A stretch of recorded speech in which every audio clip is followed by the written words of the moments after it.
The Chandler Gilbert Baseballs, oh my goodness. The Chandler Gilbert baseball team's Region 1 title hopes come down to one final game. It's critical, Game 3 against Gateway Community College on the campus of Chandler Gilbert, right here on the Chandler Gilbert Sports Network. Good afternoon, everyone. I'm Joe Pequeno. So glad you can join us.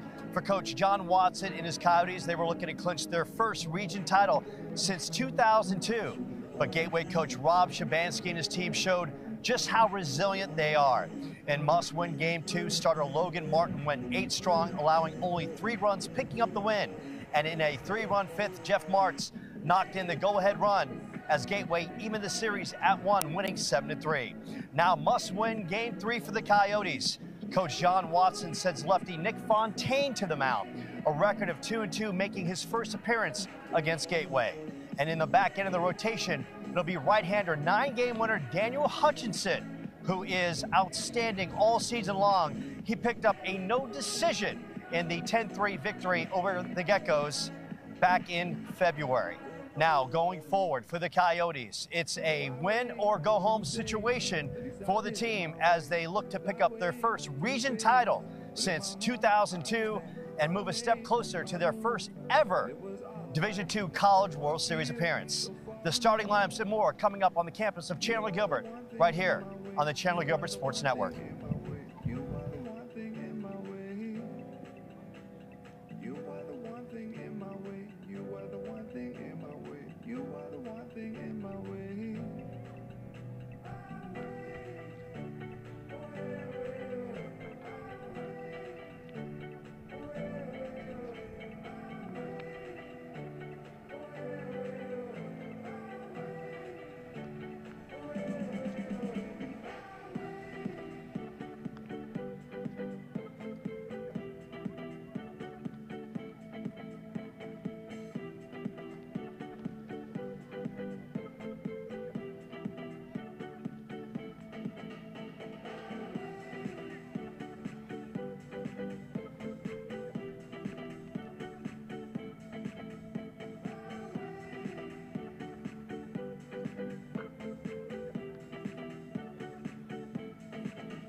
And we welcome you back to the campus of Chandler Gilbert. Coyotes coach John Watson directing the umpires behind home plate, and Rob Shablansky will make his way over to home plate. Critical game 3 of the Region 1 finals. The Coyotes have been in this situation 3 straight years now, and this time looking to punch their ticket. Joining me on the telecast is Danny Smith, who's been running the live stream all year. And Danny, you've had a chance to talk to your teammates. Give us kind of the perspective of what they're thinking going into this one. Yeah, Joe, game 3 of this final series. I mean, this is what the Coyotes have been preparing for all through the fall, all through the spring. So listen, today, expect these guys to come out with energy, and I know they're going to be ready for this moment. We'd like to say a warm welcome to all the Coyotes fans out there and all the alumni that are part of the Chandler Gilbert Community College baseball team on Facebook. We appreciate you watching throughout the year, and the Coyotes are on that third base side, and you can see them all bundled up together. This is the moment they've been waiting for. All the preseason hype of this team. Danny, preseason ranked in the top 20, and now it all comes down to this. They won the first game 13-3. They were sawed off yesterday by Logan Martin. Today they send Nick Fontaine to the mound, followed by Daniel Hutchison. And on the other side, they face the right-hander Andres Gonzalez, who beat the Coyotes back in April by the count of 4-3. And this is what it all comes down to. This is what you play for, and this is what the hype and the ups and downs, the roller coaster ride of a baseball season comes to, and we get to find out the Coyotes are mentally and physically ready to go today. And John Watson works his way over to talk to his team, and Fontaine will get the start, 2-2 on the year. Behind the dish will be Jake Rubleski, Dante at first base, Blake Tigas at second, Zane Coggins will be at short, David Bull at third base.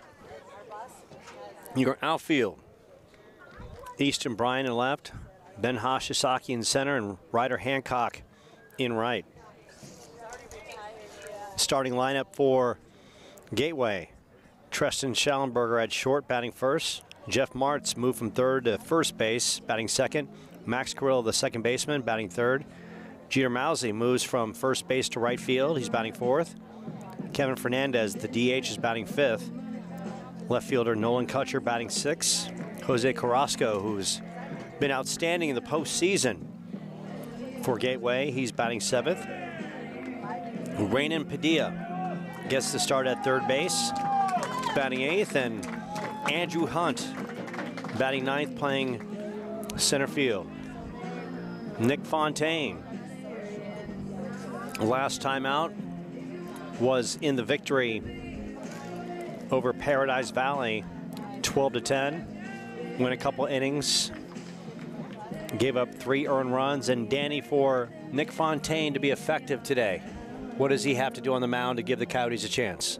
Yeah, today Nick Fontaine, they really need him to step up, give the Coyotes a couple of just competitive innings, and really just control this Geckos team who's been really pesky so far this series. They have. They've been really efficient, especially in the top of the order with Tristan Schallenberger, who's really been outstanding against the Coyotes, not just in the regular season, but in 2 games. Schallenberger in the Region 1 finals, he's hitting .500, 4 for 8, 2 runs, 1 RBI, and that's followed up by Jeff Martz, who's been outstanding as well, hitting .555, 5 for 9, 4 RBIs, 2 runs.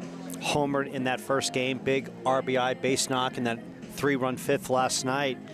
And just like the Coyotes with Hashisaki and Ryder Hancock that start the Coyotes, it's imperative for Fontaine to corral Schallenberger and Jeff Martz and keep them off the base path and keep them in check. So here we go. It's the Region 1 Finals, Game 3. Doesn't get any bigger than this for the Coyotes. Everything they've worked for since fall ball. Preseason ranked in the top 20. Outfield playing straight away, defense playing straight away against Schallenberger. First pitch. This one, sky to right, Ryder Hancock going back, and Ryder. One pitch, one out. And Danny, that's what you call efficiency at its finest. Yeah, that's a tone setter right there. First pitch. Good to see from Fontaine stay in that zone. Here comes Jeff Martz, who has been a thorn in the Coyote side. Yesterday he was 2 for 5, 1 run, 1 RBI, that big base knock in the 5th we talked about. 5 for 9, 4 RBIs, 2 runs scored in the series with a home run in Game 1 against Anthony Lucero. First pitch. That one's out of the zone. Martz stepping in. Highly effective for this Geckos team throughout the course of the season. Fontaine, 1-0 pitch. That's outside.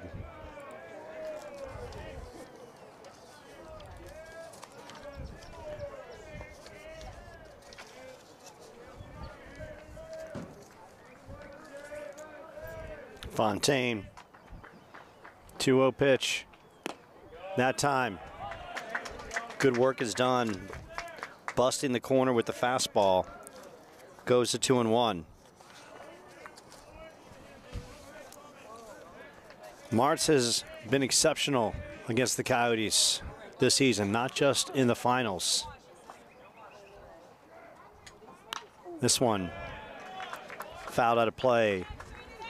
Martz, a .311 hitter, 3 home runs, 33 RBIs. We talked about him in the finals. Steady against the Coyotes, .294, 5 for 17, 1 RBI, 2 runs scored in the regular season. Now a 2-2 pitch from Fontaine. Tries to do the backdoor bender off the dish. Goes to 3-2. Max Carrillo on deck.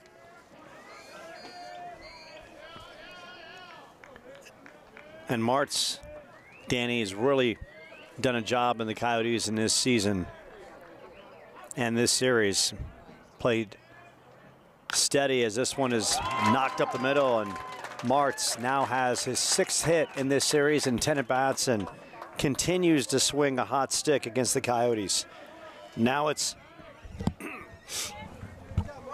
Max Carrillo, hit .400 against the Coyotes in the regular season. In this series so far contained 1 for 5, 1 RBI, 1 walk. Stepping in on the season, .288. 1 home run, 18 RBIs. But a player that puts the ball in play. Fontaine, fastball, good one. Goes to 0-1. Martz on the base path. Danny stolen 5 bases. He's been caught 4 times. But we've seen Shabansky loves to hit and run.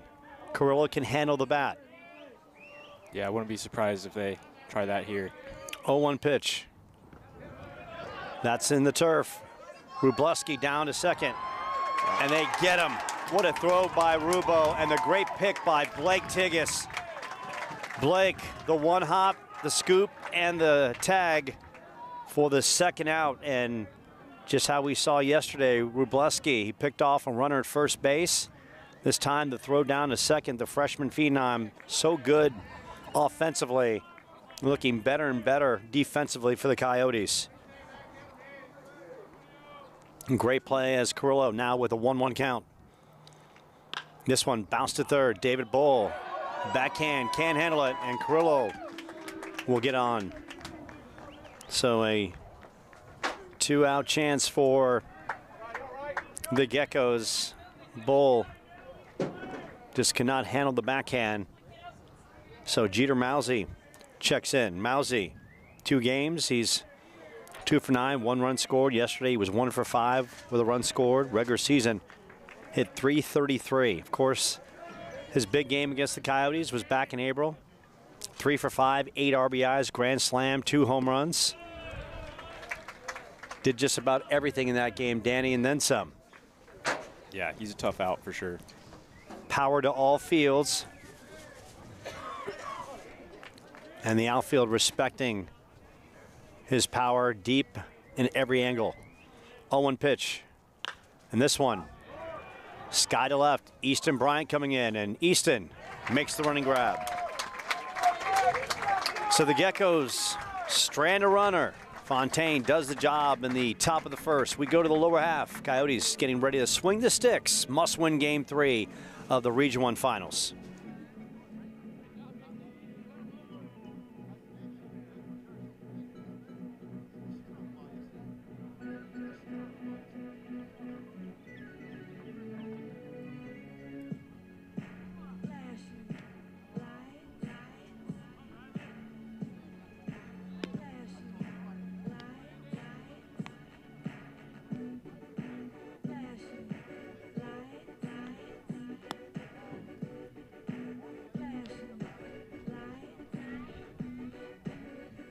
Believe in shooting stars, but she believe in shoes and cars. Wood floors in the new apartment, couture from the store's departments. You more like love to start. I'm more of the trips to Florida, order the hors d'oeuvres, views of the water straight from a page of your. So we go to the bottom of the first. 6-game winner, Andres Gonzalez on the mound. Last time out, in the clinching Region 1 semifinals victory over Mesa. Picked up the win, going 5 innings, 4 hits, 1 run, 1 earned, 5 walks, 1 K. Beat the Coyotes in April, going 6+, allowing only 3 runs and a 4-3 victory. So just like Logan Martin had a chance to talk to John Watson about the right-hander, works a little bit more of the curveball velocity, maybe a tad faster than Martin. Defensively, it'll be Roy Carrasco behind the dish. First base, Jeff Martz, Max Carrillo at second, Schallenberger at short, Raymond Padilla at third, Nolan Kutcher in left, Andrew Hunt in center, and Jeter Mousy in right. Checking in for the Coyotes is Ben Hashasaki. 3 for 8 in the series. He was 1 for 5 yesterday. Scored 3 runs, 2 RBIs. Regular season, hit .524 against the Geckos. Draws a 1-0 pitch. Gonzalez. That's low. Hashasaki, 373. He's been outstanding. Of course, leads the conference in stolen bases with 45. Andrew Hunt in center, slightly shaded toward right center. This one knocked to the right side. Carrillo with a nice glove play to his left, and outstanding defense by Max Carrillo. If that ball takes a bad hop, it goes into right field, but Carrillo played it perfectly. Now it's Ryder Hancock. Ryder in the Region 1 Finals, 3 for 7. 2 RBIs, 2 runs scored, 0 for 3 in yesterday's 7-3 loss. Hit .421 against the Geckos in the regular season, 8 for 19, 4 runs, 5 RBIs. On the season, .328, 39 RBIs. 1-0 count. That's off the dish. And just like how they played Hashasaki, Dan, Andrew Hunt slightly shaded toward right center. Look, when Ryder and Hashasaki hitting their best, they're basically spraying the ball to left center. 2-0 pitch. That one.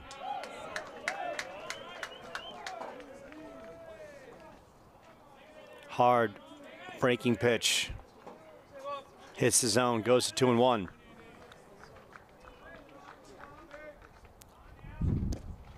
And Gonzalez goes right back to it. And that location, Dan, simply filthy. Right across the knees on the black on the inside corner. Yeah, they're definitely trying to pitch Ryder in here and hit into that shift for sure. 2-2 count, Gonzalez against Ryder. That time, tailing fastball, and Ryder fouls it off. Almost fitting. Dan, here it is. 4 regular season matchups. These 2 split. Coyotes won the 2-game series in February. Geckos won the 2-game series in April, and they've split the first 2 of this Region 1 finals. 2-2 pitch. That one's sprayed out of play. And a quality AB by Ryder right now, just fouling balls off, trying to work that pitch count, doing what's necessary. And Jake Wrubleski followed by Tate Lewis. 2-2 pitch. Ryder stays on the curveball, gets a piece. Pretty much the same lineup as yesterday. Hashisaki, Hancock, Wrubleski, Lewis, Bryant, Turgeon, Tigas, Bull, and Coggins.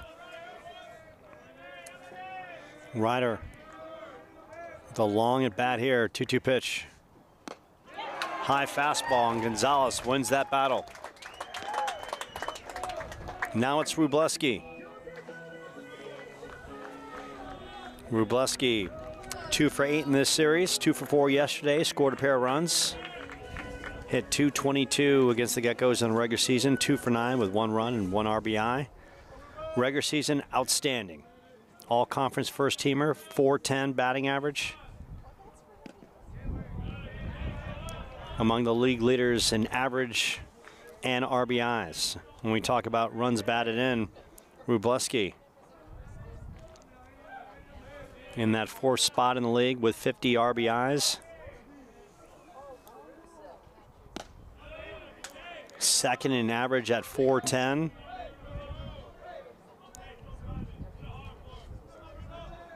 In the 5th spot in the conference with home runs with 9. Talk about putting up some numbers in your freshman campaign. 2-0 count from Gonzalez. Gonzalez upstairs with the heat.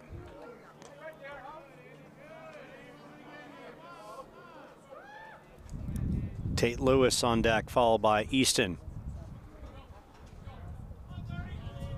Nolan Kutcher deep and left. Normal depth in center and right. Slider off the dish, goes to 3-1. Steve Silsby, Chandler Gilbert men's basketball team on hand. Always good to see Steve. 3-1 pitch. That one upstairs, and that hits Rubo, and Rubo will work his way down to first base on the free pass. So now it's Tate Lewis, and Tate has had a good Region 1 finals. 4 for 7, 3 RBIs, 2 runs. He was actually one of the few Coyotes that could tap in on Logan Martin yesterday. Danny with 3 hits, 3 RBIs. He was outstanding. Yeah, Logan Martin yesterday just absolutely shut these Yotes down, but Tate Lewis always finding a way to put up some barrels and make some noise. Tate among the league leaders in home runs with 11. That's off the plate. Hit .287, 52 RBIs. So Tate among the league leaders in home runs, 4th in the conference. Runs batted in, 3rd with 52.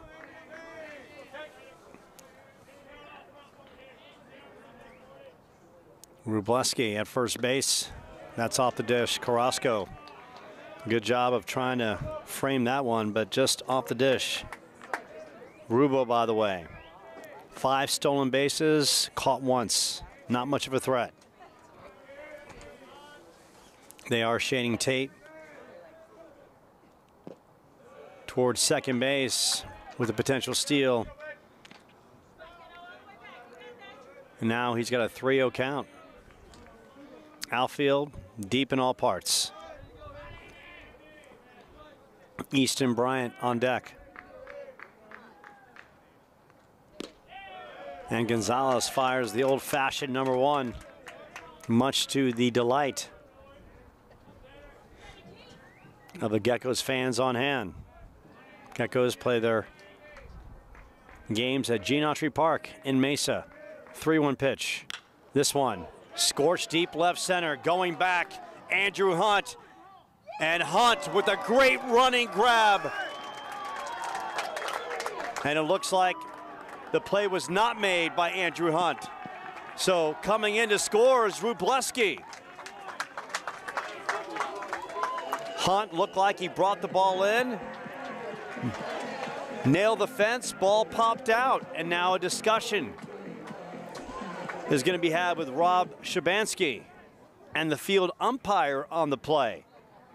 Hunt went a long way, and now the umpires are going to talk this one over.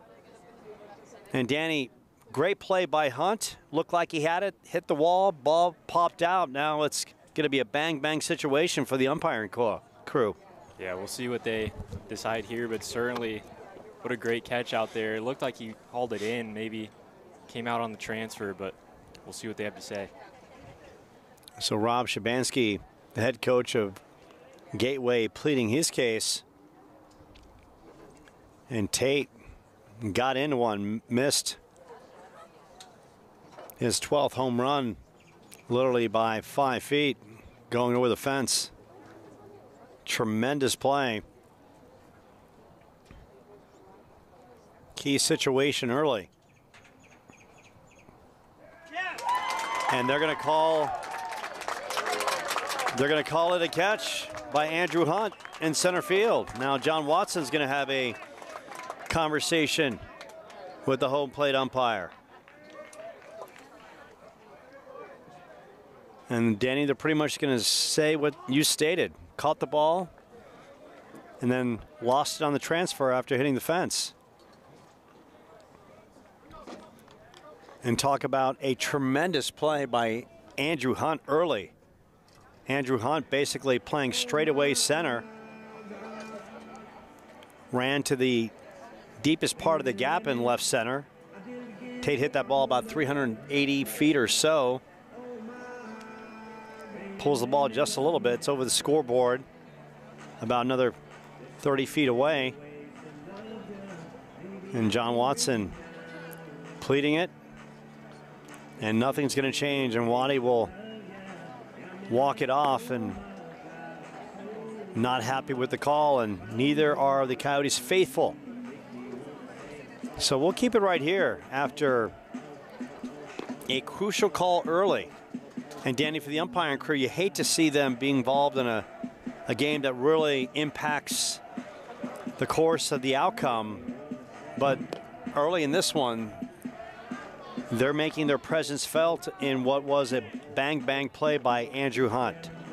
Yeah, this game is going to be an absolute battle, and ultimately it's just going to come down to a few plays like that. So the Yotes are just going to have to overcome that adversity and just play through it.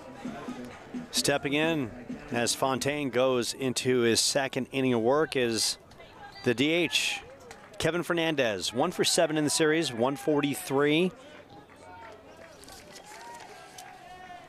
on the year. Fernandez, 221, 1 home run, 14 RBIs. He scorches this one right to Easton Bryan, who did not even have to move.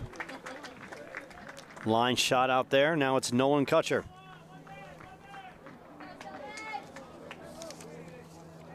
Kutcher in the Region 1 finals. Coyotes have kept him in check. 1 for 7. 1 run scored.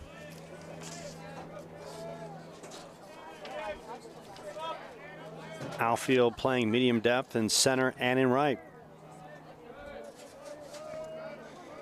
Kutcher also not much success against the Coyotes in the regular season. 143, 275 hitter.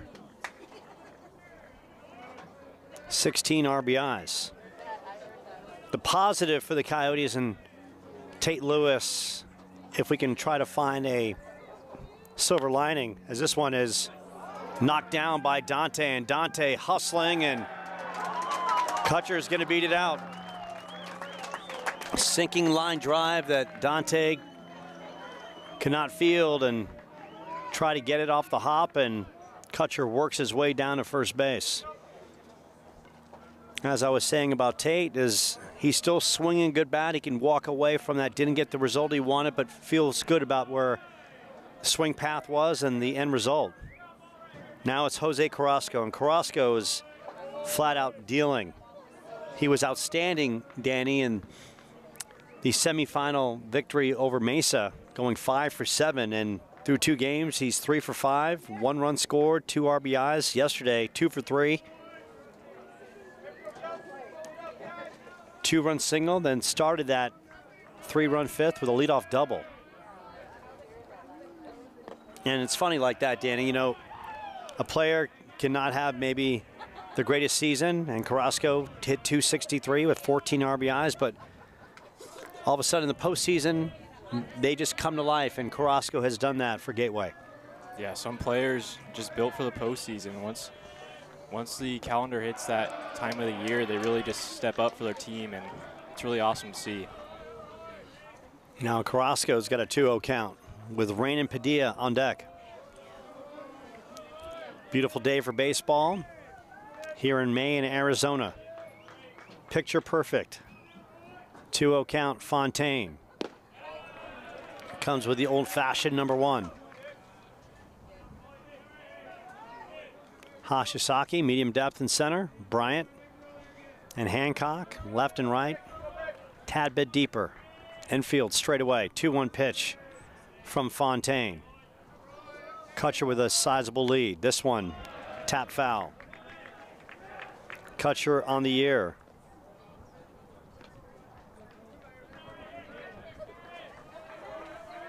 Eight stolen bases, has not been caught.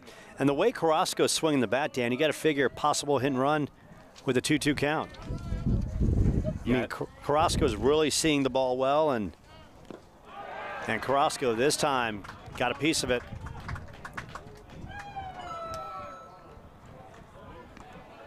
Now Shabansky having a conversation with the home plate umpire. Now, Danny, that sounded like a foul tip to me. Yeah. You know, that was a pretty clear call. Yeah, definitely was a foul tip, but just a matter of Rubo was able to haul it in, but looks like he wasn't able to. Umpires overturned another call, and we're going to stay here with Carrasco. Or apologies. Yeah, Carrasco. So that was a big thing, and Rubo, whether he caught the ball or not off the foul tip, could not. So it goes to 2-2. Kutcher, modest lead. Here it is. This time Carrasco goes down. Talk about a big out, because John Watson talked about it. The 8th and 9th holes yesterday between Carrasco and Andrew Hunt. Andrew Hunt hit that big double off the fence yesterday and scored, were paramount. And whether it be Schallenberger or Martz or in that back end, now it's Rain and Padilla. 258 on the year, 19 RBIs. Getting the start today at third base. Kutcher, modest lead. This one, scorched deep left. Easton Bryant on the track, and this one is out. Rain and Padilla inserted as a starter today for Gateway, and he's going to touch them all. A no-doubter to left field. His first home run of the season, Danny, and it doesn't come at a bigger time for Gateway as they take a 2-0 lead. Yeah, what a time for that home run. Just a no-doubter for sure. Easton Bryant took a couple steps back, and that's out by the cactus and the sand out in left center. Tremendous shot as Fontaine goes back to work. Now it's Andrew Hunt. Hunt, the center fielder, 1 for 3 yesterday. That big double to the left center field gap. He scored a pair of runs. Rubo does a nice job behind home plate, bringing that one in, framing it. Rain and Padilla, talk about big opportunities, living in the moment and delivering for your team.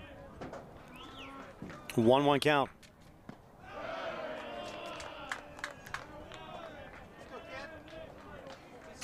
It's almost like Danny for the Coyotes. Andrew Hunt catches the ball, loses the ball. Coyotes don't get the call, and then Padilla, who gets inserted, comes through. Huge swing of momentum for the teams early. And this one launched to right center. Hashishaki won't make it. Hunt on his way to second base. He's thinking 3. Cut off. Hunt goes in sliding. And Gateway gets a 2-out triple by Andrew Hunt. And once again, the bottom of the order of Gateway really doing a job on the Coyotes. Now it's Tristan Schallenberger. Pop to right his first time up.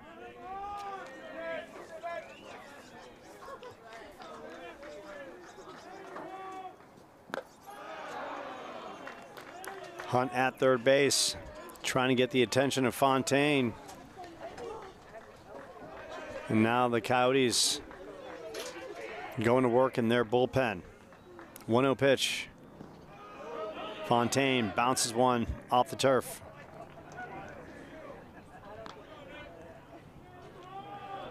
A 2-0 Geckos lead. Coyotes won the first game 13-3. Game 2, Logan Martin stepped up big time for the Geckos. 8 strong, getting the victory. Now it's must-win Game 3. Coyotes looking for their first Region 1 title since 2002. Gateway has made 2 World Series appearances under Rob Shabansky. 2-1 pitch. This one knocked to left. Easton Bryant right there, and Easton will haul it in. But the damage is done. A 2-run shot by Raymond Padilla. Coyotes trailing 2-0.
Bottom of the second, Easton Bryant checks in against Andres Gonzalez.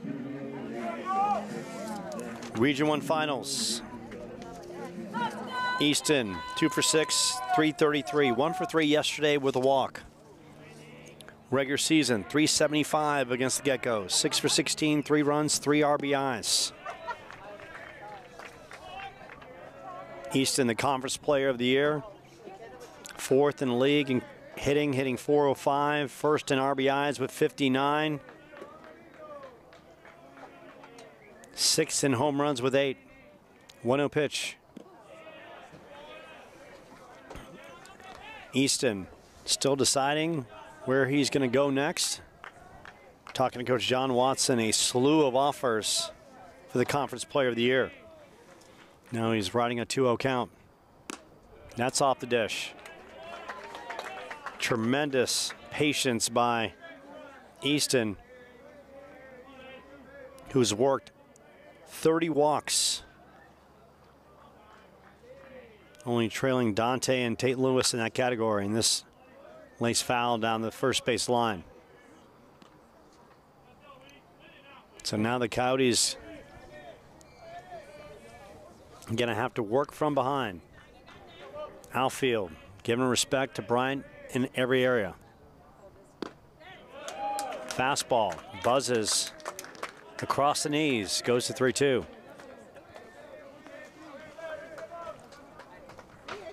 Easton on base percentage 488. Big 3-2 pitch. And that's smack foul.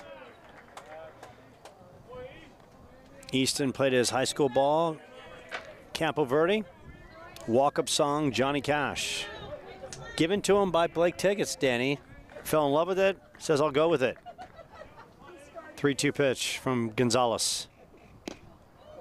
That one just inside. And talking about Danny working a hard-earned walk. Nothing easy about that. Yeah, the Yotes are going to need that from Easton Bryant today. They're going to need him to find ways to get on base and create chaos. Dante checking in. Hitting .500 in the Region 1 Finals, 3 for 6, 3 RBIs, 2 runs, 1 for 4 yesterday. Regular season, Dante, .297, 7 home runs, 42 RBIs. Throw down. And Rob Shabansky, well aware of how good Easton Bryant is on the base path. Bryant tied with Andrew Hunt in second in the conference with 33 steals. 0-1.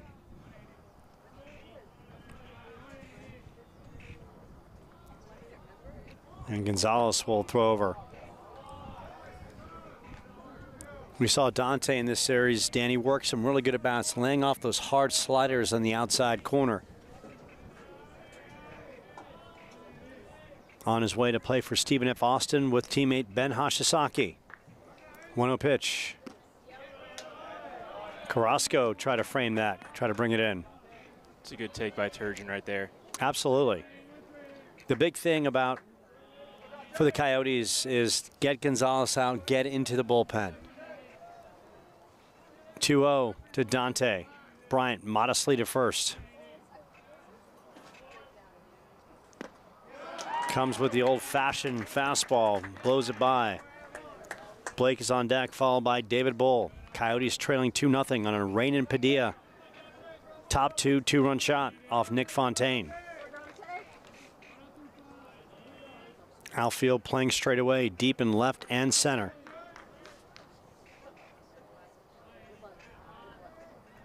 One-two count. Now it's funny, Game Changer has a 2-1 count, so we're going to go with Game Changer. Scoreboard has it at 1-2. So Dante, in the spirit of technology, we'll go with Game Changer, 2-1 count. He's got that whole right side to work with. Little base knock, he'll stroll to first base. 2-1 pitch. Thinking it, try to go that way.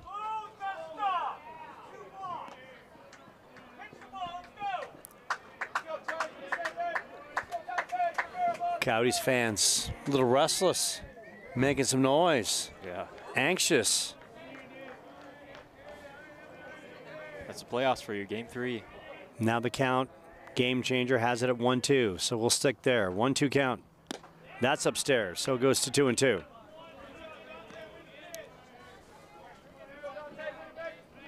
Blake on deck.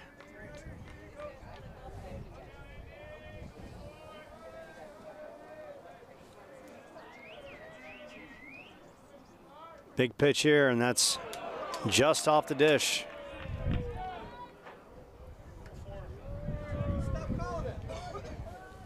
Now the Gateway fans, a little restless as well.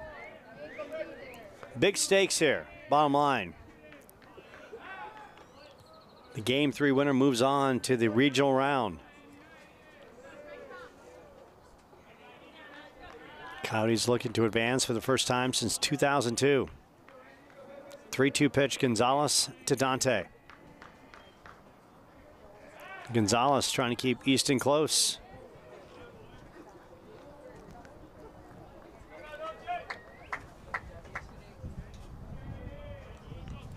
Easton on the base path has been caught stealing 6 times.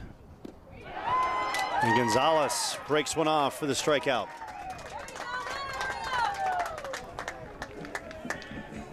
Now it's Blake Tigges. Blake checking in, 3-0-1. 1 for 6 in the series, doubled yesterday off Logan Martin. Couple sac fly RBIs in the Game 1 win.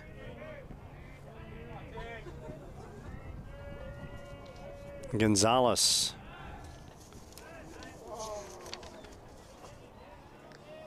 Regular season, Blake with a lot of success against Gateway. 455, 3 runs, 4 RBIs, 5 for 11.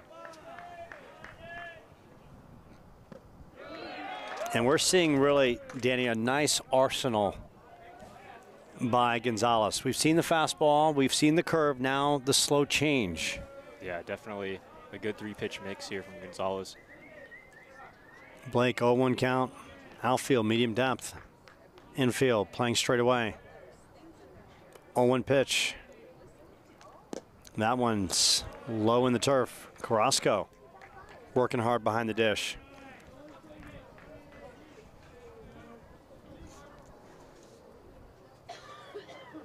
Carrasco on that back end of the lineup has been spectacular. Schallenberger up top for Paradise Valley has been great. Blake so solid for the Coyotes in the course of the season. That's way outside. Gonzalez try to tempt Tigges with the breaking pitch out of the box. Tigges lays off, goes to 2-1. Bryant, small lead at first. This one fouled straight back over our heads. Beautiful day for baseball here in Chandler Gilbert off Cooper Road. Off the 202 in Pecos. And Blake, his parents in attendance. Great people. This one knocked to right. And that will drop. The throw back to second base, and Easton hustles in. So a good piece of hitting by Blake Tigges. And it looked like in right, Jeter Mousy just didn't get a good jump. That ball hung up. But, you know, here's a young man who's playing first base most of the series, Danny. Gets moved to outfield, and you got to figure if maybe William Mann was inserted there, he might have made that catch, might have got a better jump. But for the Coyotes, they'll take it as David Bull checks in. Bull is 2 for 6 in the Region 1 finals. Did not face Gonzalez in the regular season.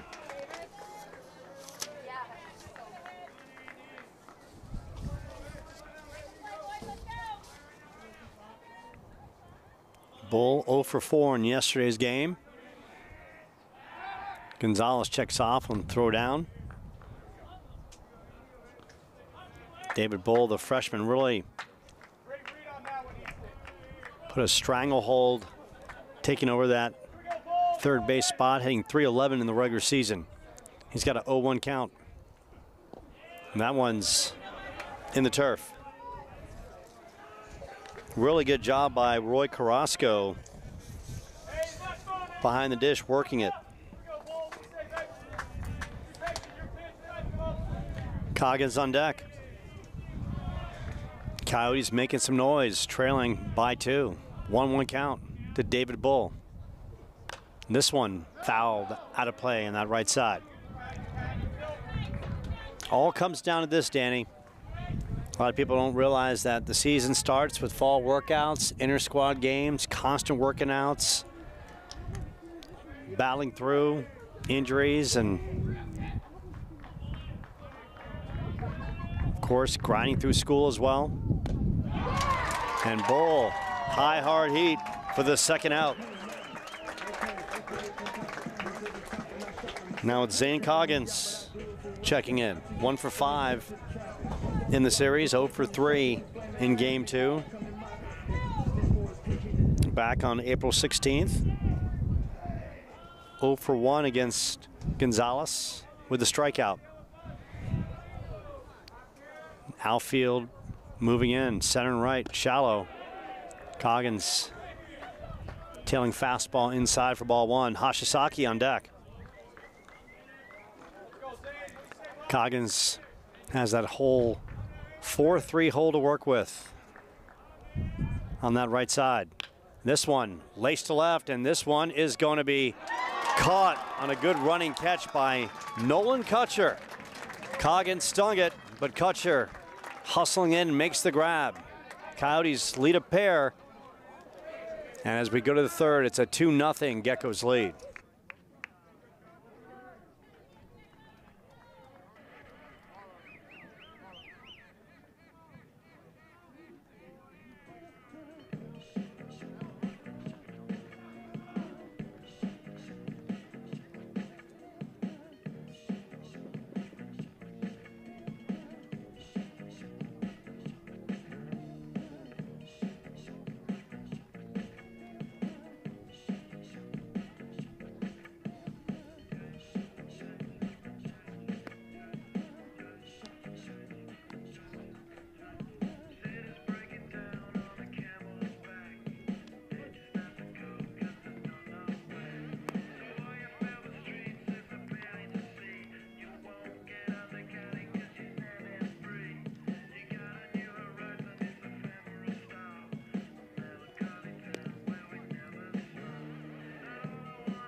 We go to the top of the third from Chandler Gilbert, Region 1 finals between the Geckos and the Coyotes.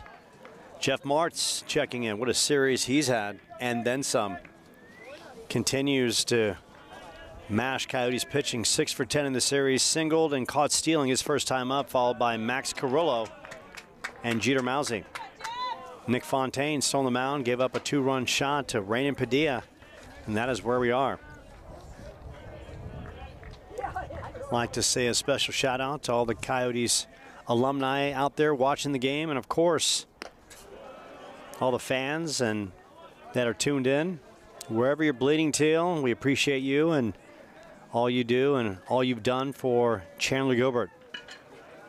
Chandler Gilbert, the alumni, they've got a Facebook page, Danny, that you can dial into.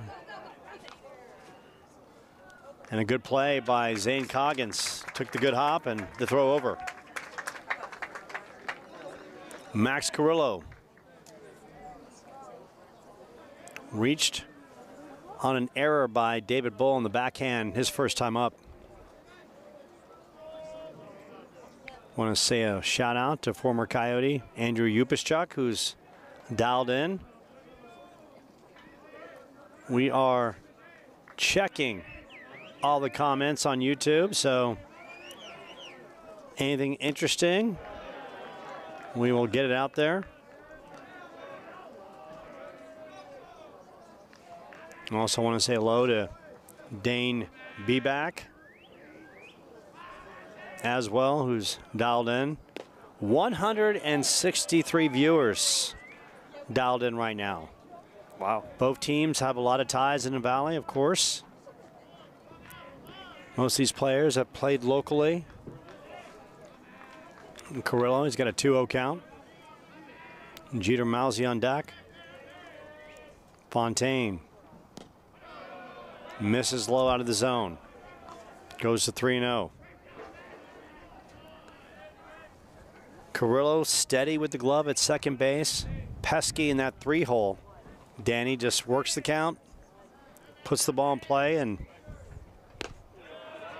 tries to draw that walk, but Fontaine locks it up on the corner, goes to 3-1. We've got plenty of umbrellas here. Sunny day. Good day to catch some rays. Good day to hydrate and moisturize. And Fontaine doesn't get that call, and you can see the sense of frustration. Yeah. And Danny, of course, we have a higher vantage point, but from our point of view, Fontaine looked like he had good reason to be upset. Needs to say a 1-out walk by Carrillo is Jeter Mousy. Mousy not playing first base today, playing right field. Popped to left his first time up, gave it a ride. And Fontaine starts him off the plate, goes to 1-0. These squads now meeting for the 6th time.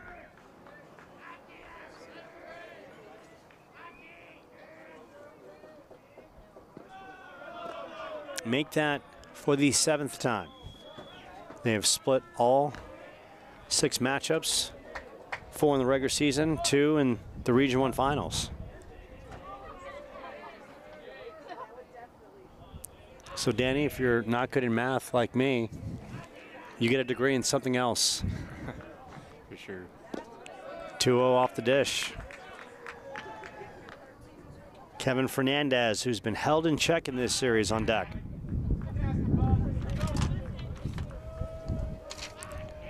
Mousy, one of the RBI leaders in the conference. Big stick, taking all the way.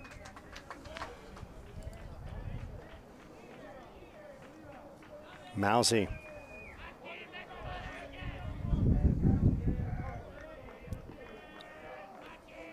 Tied with Wróblewski for 5th in the conference with 50 RBIs.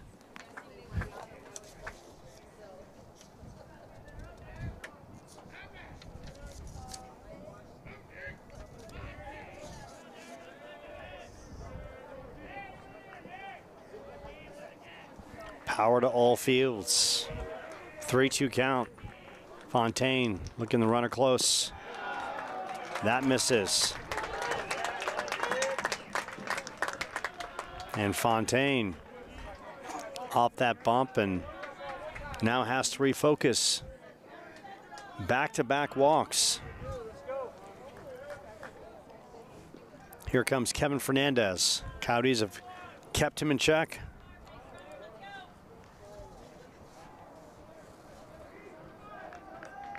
Line to left his first time up.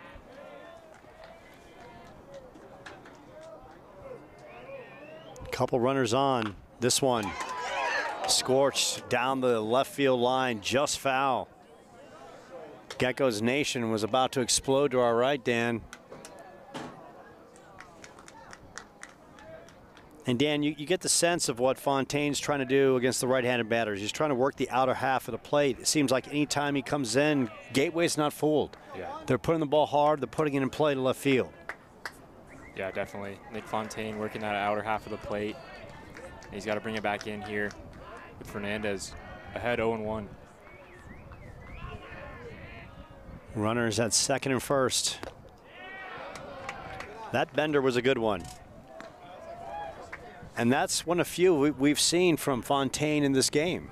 And maybe to keep the Geckos off balance, needs to work that a tad more. Carrillo at second, Mousy at first. 1-1 count to Fernandez. 1 for 8 in the series. Oh, wow. And that's a fastball. Fontaine, as he grabs the rosin bag, probably wants to squeeze the powder out of it. Definitely.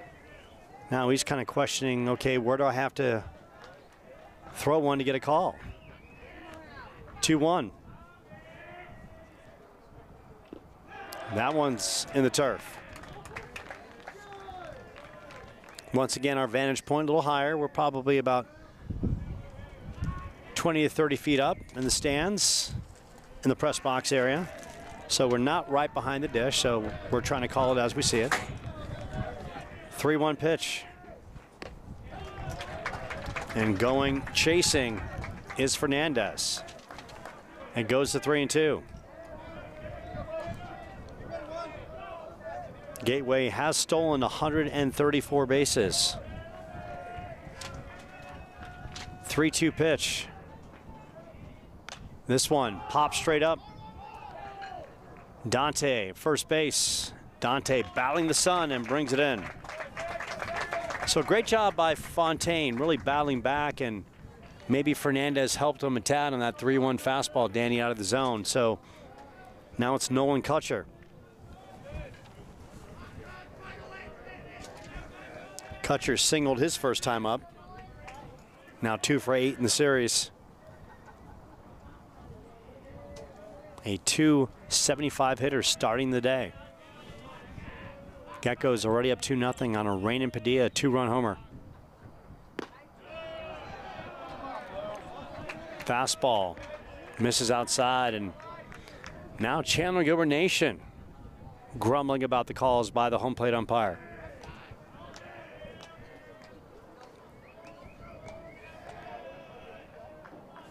Good speed on the base path for the Geckos.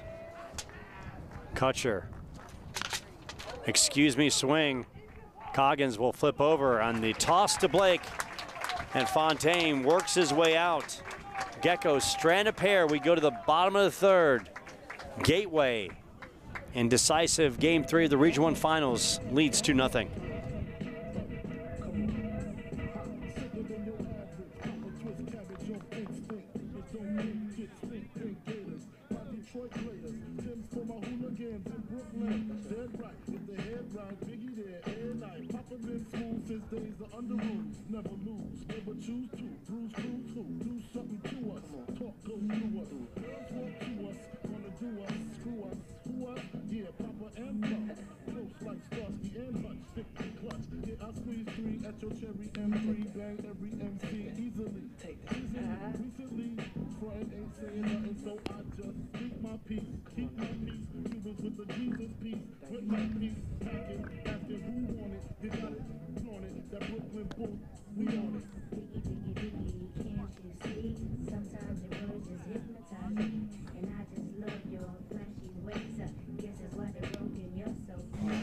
We want to give a special shout out to Paula Fernandez, who's watching the game online. Thunder Dan, we've got 199 viewers and counting. And look, everyone knows the stakes. Everyone connected to one of these two teams in some shape or form. Now we go to the top of the lineup. Hashizaki bounced out his first time up. Hash held in check by Logan Martin yesterday, and Gonzalez trying to do the same. And Hash takes a fastball for strike one. Regular season, Hash was 0 for 3 against Gonzalez. And that April Geckos went 4-3, which Gonzalez picked up the victory. Young man, 3-pitch arsenal. Danny controls it. Fastball, curve, changeup. Working in and out to batters. 1-1 count to Hash. Fastball upstairs, ripped out of play. Coyotes, when they get Hash and Ryder on, almost unstoppable. Offense cooks at the top of the order. 1-2 pitch. Hash sprays that one foul down the left field line. If you're coming to the ballpark, you'll have drama between two teams trying to fight to move on to the district round. 1-2 pitch. And Hash gets locked up on a changeup. And Danny, I gotta tell you, it's very rare do we see Ben Hashizaki fool on a pitch. That time he was locked up on a changeup. For sure. That just shows you Gonzalez really doing a good job mixing his speeds and just locking up these Yotes batters. Ryder Hancock checking in. Struck out his first time up. Now 3 for 8 in the series. 0 for 3 yesterday with 1 run. And Ryder looks like he's going to drop one into center, and that's going to drop right in front of Andrew Hunt.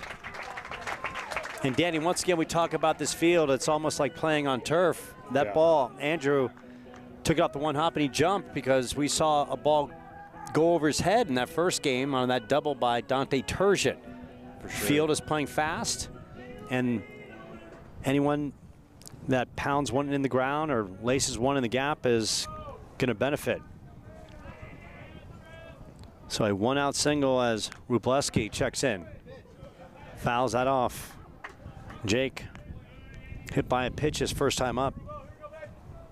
Rubo 2 for 8 in the series, 2 for 4 yesterday with a pair of runs. Of course, we talk about his awesome year at the dish and everything he's done and then some. All conference first teamer as a freshman. And that one gets away from Carrasco. And strolling down to second base is Ryder.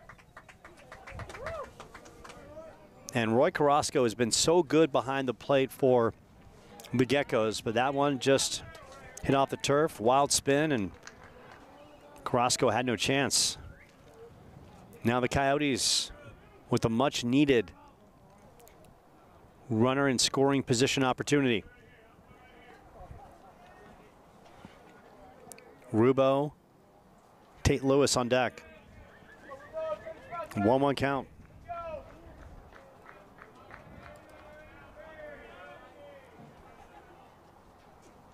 And that one's off the turf.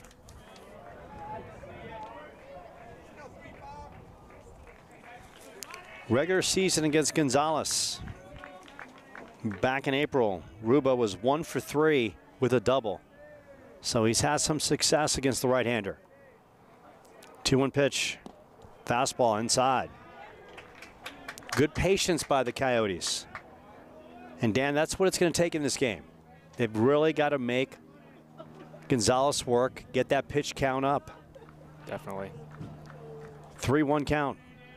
Ryder at second base, 1 out. And Rubo draws the walk. Great piece of hitting by Rubo.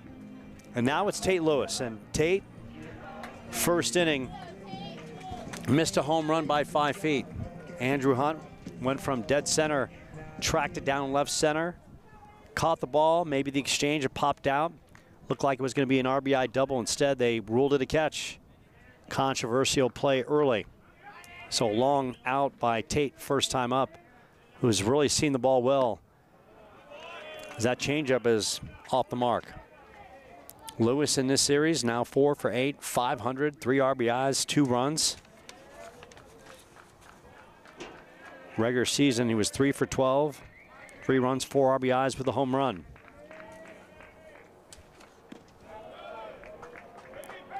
And Tate in the regular season against Gonzalez in that April matchup was 1 for 3. Easton on deck. Coyotes needing a clutch bit of hitting.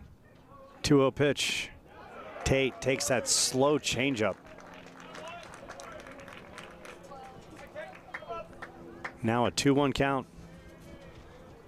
Gonzalez with a full arsenal of pitches. All on display here. 2-1 pitch. This one skied straight behind us.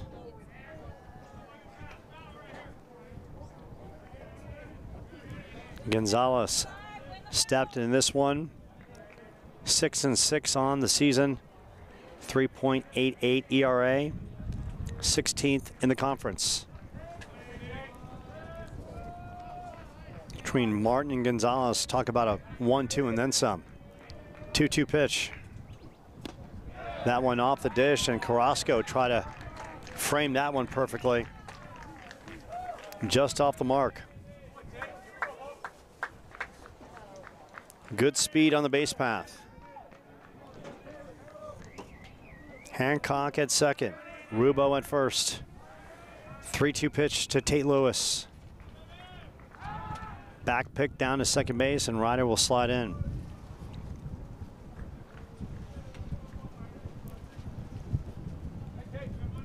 Tate, a force in the conference. 3rd in RBIs with 52, trailing leader and teammate Easton Bryant with 59. Back pick yet again. Carrillo trying to get Ryder napping. Home runs. Tate Lewis in the 4th spot in the conference with 11. Sophomore having a good season for Coach John Watson. 3-2 pitch. This one skied a mile high. Schallenberger is there, and he'll make the grab for this second out. Now it's Easton Bryant. Walked his first time up. Easton, 2 for 6 in the series. 1 run, 1 RBI. Regular season against Gonzalez back in April, 1 for 2 with the walk. Dante Turgeon on deck. Conference Player of the Year. Outfield playing deep. Base knock will score Ryder. First pitch from Gonzalez. This one muscled, and Dan, that's what we're seeing.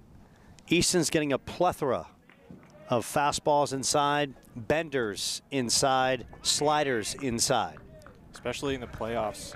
Both of these teams, Paradise Valley and the Geckos, really just pounding Easton inside. 0-1 pitch.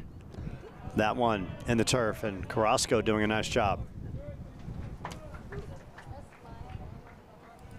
7th and final meeting of these teams this season.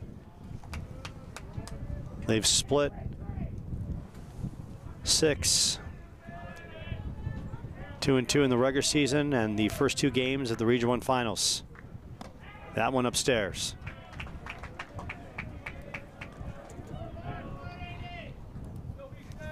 Easton played his high school ball over Campo Verde off the 202. Short truck away. Multiple offers to play at the D1 level. 2-1 pitch. That one skits away. And going 90 feet are Hancock and Wrubleski.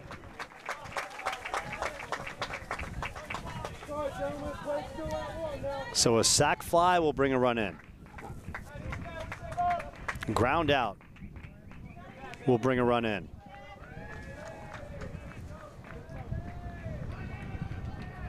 Easton 6'4". Worked out hard in the offseason to get to this point. 3-1 pitch from Gonzalez. That's out of the zone, and Easton walks another great at bat and a walk. Now it's Dante. Struck out his first time up. Dante, Gilbert native, played at Benjamin Franklin High School. 3 for 7 in the series. Regular season, he did not face Andres Gonzalez, but in that first at bat, Doc, we saw Gonzalez just pepper him in the outside corner with sliders and curveballs.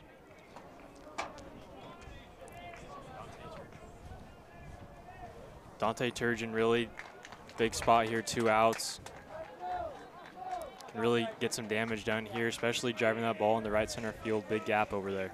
Hancock at third, Wrubleski at second, Bryant at first. Loaded for Dante. On his way to SFA. Fastball. Cross the letters. High and tight for strike 1. Blake Tigges on deck. Coyotes, they've threatened every inning. Got to come through with runners in scoring position. This one, laced deep right. Going back the right fielder, Mousy. Mousy won't get to it, and that hops over. Dante Turgeon delivers, and this game is tied at 2. Dante Turgeon took a bender off the plate, stroked it deep right.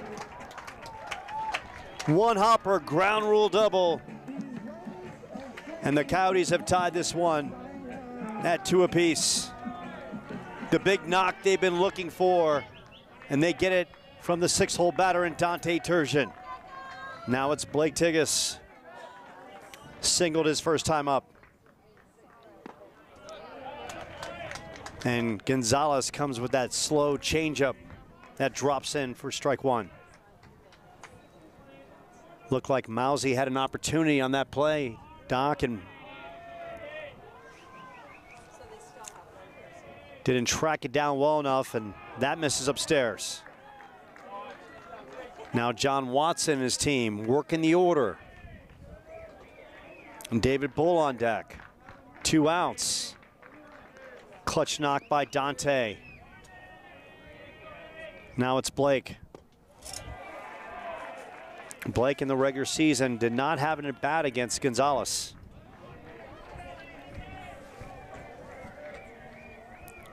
Blake 2 for 7. He was 1 for 4 yesterday. Regular season came into this one hitting .301. Went to Sandra Day O'Connor. Fastball gets blown right by him. Sandra Day located up the I-51 off the 101. Good baseball program there. 2-2 count. Infielders playing up the middle. Gonzalez against Tigges. That's off the dish. Carrasco tried to steal one, could not.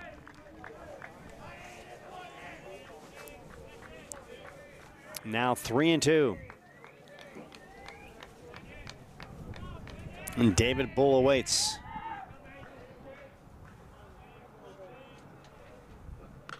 This one popped in the air.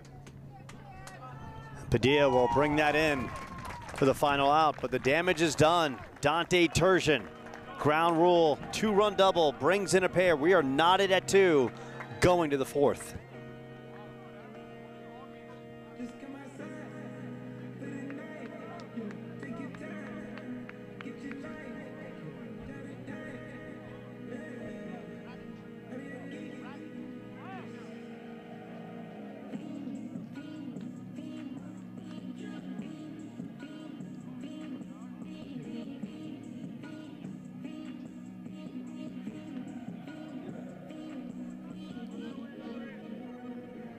The career is more at stake when you in your prime.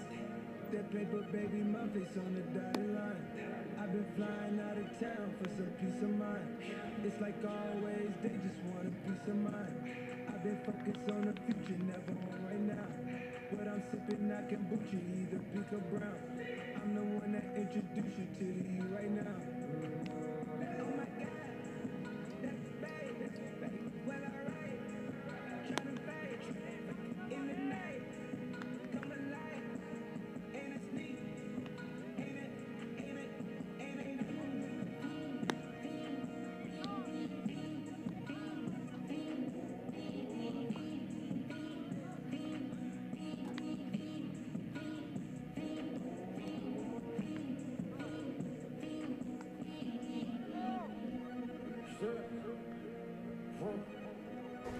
Coasting along, going to the fourth inning, Nick Fontaine.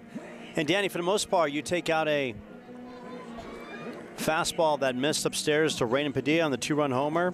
Fontaine's been effective. For sure, Fontaine doing a great job just staying competitive. And like you mentioned, Joe, just that one pitch, and it's a different ball game. Stepping in, Jose Carrasco finally corralled, struck out his first time up, followed by Raymond Padilla, who hit the 2-run homer, and Andrew Hunt tripled in his first at bat. First pitch from Fontaine. Slap foul down that left field line. Carrasco has really had a fantastic postseason. 5 for 7 in the semifinal victory over Mesa. And Fontaine, love to see that, breaks one off, working that curveball, Danny. I mean, we've been seeing that just a little bit more the last 2 innings. And I think that's kind of the pitch that GateWay kind of locks him up a little bit. 0-2 pitch. That one's off the dish, and a great pitch. And Carrasco is down swinging for the second time. Now it's Raymond Padilla getting the start at third base as Martz moved to first. And all he did in his first at bat was knock one out of the yard, his first home run of the year. Padilla from Patagonia, Arizona, in the Nogales area. Hunt on deck.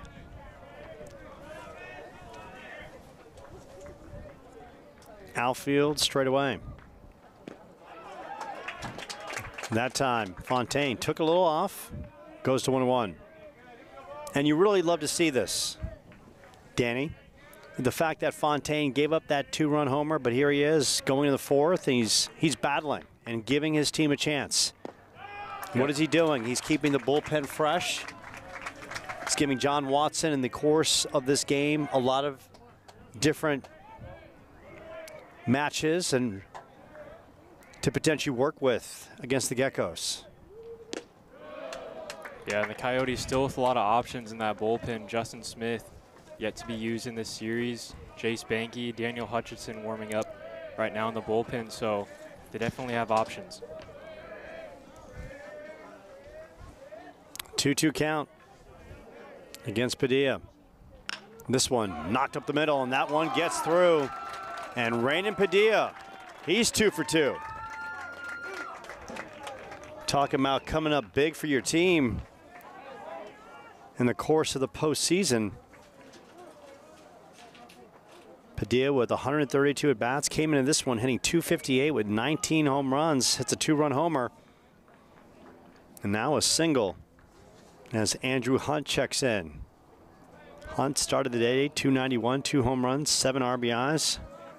Tripled his first time up and stranded. Good piece of work by Hunt.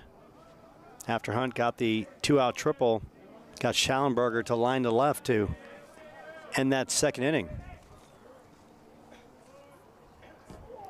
That one misses inside, and Wrubleski throw down, bang, bang play. And they're going to say Padilla got in. That throw just a little bit on the shortstop side. Blake had to reach back around and Padilla steals second base.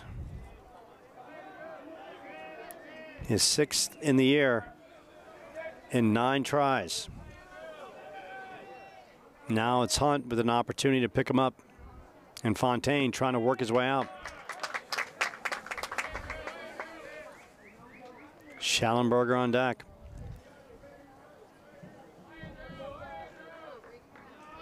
Outfield, medium depth, except for Easton, deep and left. 2-1. Slider breaks inside, goes to 3-1. And you got to wonder if, Danny, if Hunt gets on, if that'll do it for Fontaine with Hutchinson really working harder in that bullpen. 3-1 pitch. Show bunt, Fontaine. And Hunt gets on. Bunt base hit, a beauty, and that moves Padilla over.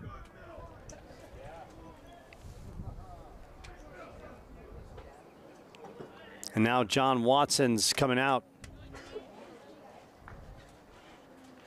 And he goes to the bullpen, and that's going to do it for Nick Fontaine. Geckos pesky. Getting the base knock by Padilla. Once again, a thorn in the Coyotes' side, getting the spot start. Then Andrew Hunt with the bunt base hit. 1st and 3rd with 1 out. Pitching change with the 9-game winner going to the bump.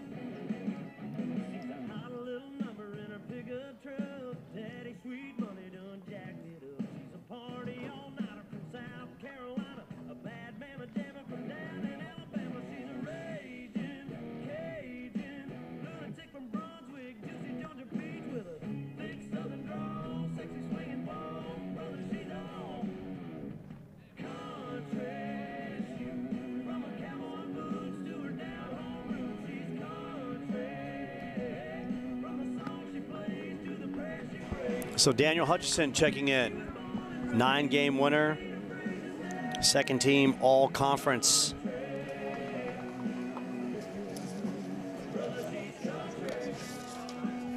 Hutch did pitch against the Geckos back on February 21st. No decision, 5 innings, 6 hits, 2 runs, 2 earned, 3 Ks, no walks. Brandon LeBlanc got the win in relief.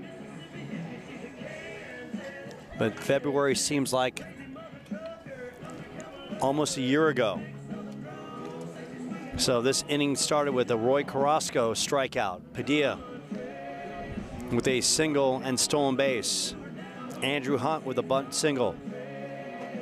Fontaine, his line score.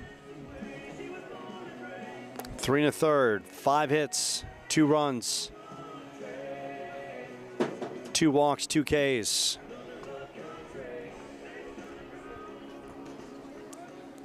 So luckily the Coyotes were able to handle Roy Carrasco, who's been so good against them the last 2 days. And now they go to the top of the order. Tristan Schallenberger. Pop to right, line to left. Schallenberger in this series, it's been a force. Entered today, hitting .500, now 4 for 10. Regular season. Also has done the job against the Coyotes. .579. 11 home runs, 19 RBIs. Also an all-conference 2nd teamer. Schallenberger, a force, shows bunt. And going down to second base is Andrew Hunt.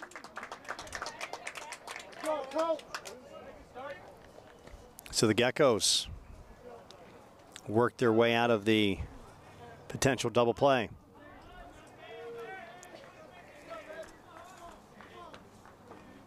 Outfield medium depth, Easton a little deeper and left. This one knocked down the third base line. Schallenberger delivers. One run is in. Another will score. The ball goes to the fence, and Schallenberger will stand up with a 2-run double. And the Geckos go back on top 4-2.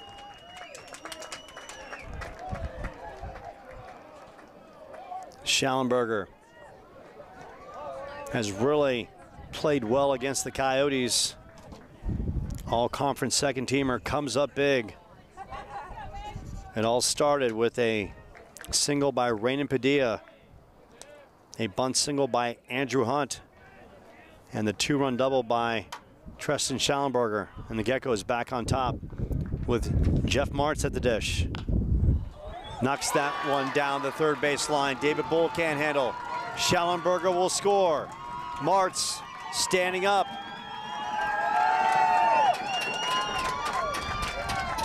Back-to-back doubles, and 3 runs are in. It's now a 5-2 Geckos advantage. Max Carrillo checking in. Walked his first time up.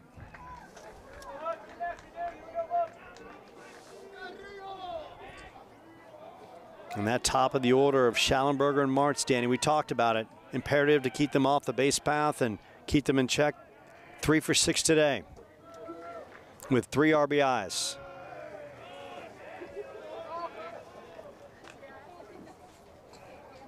Coming into this game, Schallenberger and Martz were combined 9 for 17. Today they're 3 for 6. 5-2 with Carrillo at the dish. Slider.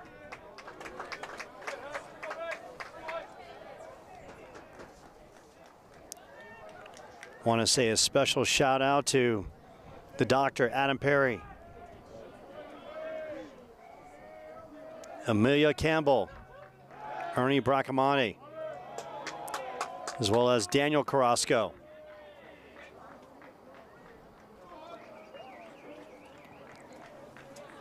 Plenty of viewers dialed in. 172 and counting. Geckos with 3 here in the 4th. Carrillo at the dish. Bouncer. Third base, and that one gets by Bull as well. Turning third and coming on in is Martz. And Carrillo delivers, and another run is in. They are peppering David Bull down that third base line, and it's now a 6-2 lead.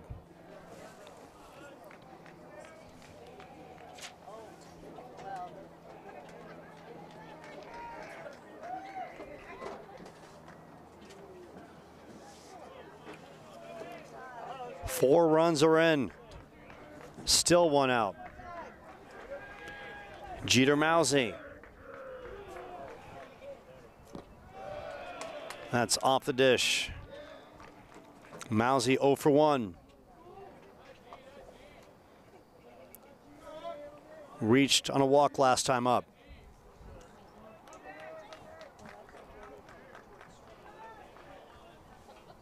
This one bounced to Bull. Good hop. Bull looks the runner back and a flip over.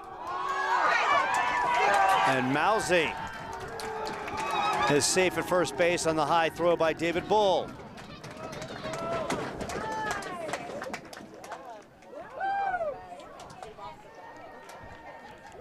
And Dan, what we're seeing from David Bull, the young man's just been peppered by ground ball after ground ball after ground ball at third base, especially on the one by Carrillo. Maybe could have backhanded it.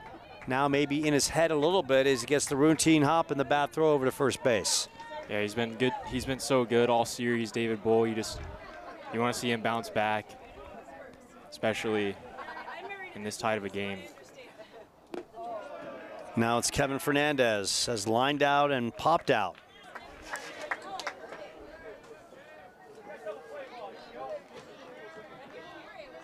Four across here in the 4th.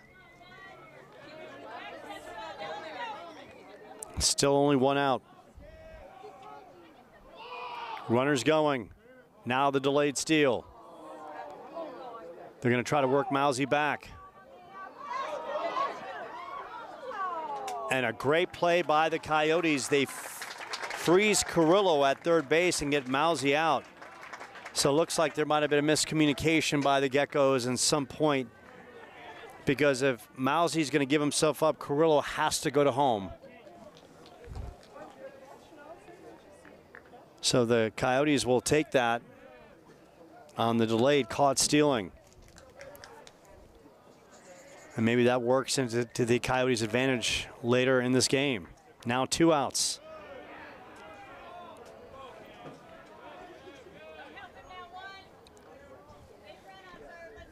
Fernandez.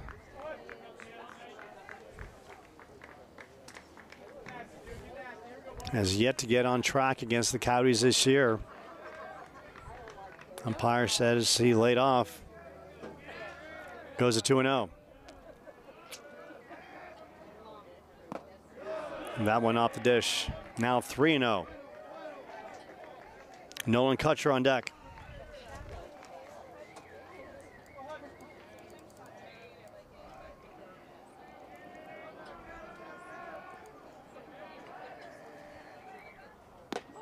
Upstairs. Fernandez works the 2-out walk. Now it's Nolan Kutcher who's singled and bounced into a fielder's choice.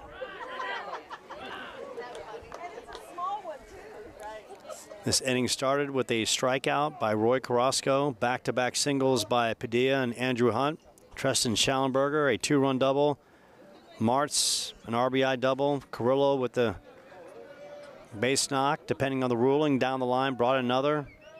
Mousy reached on an error on the throw by Bull, got caught stealing.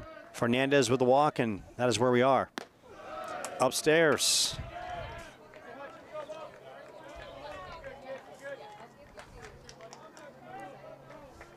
A 6-2 Gateway lead.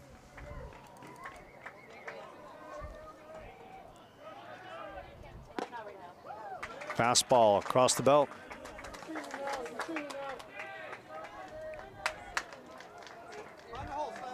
Coyotes have to put a Band-Aid on this one and get back and start swinging the sticks.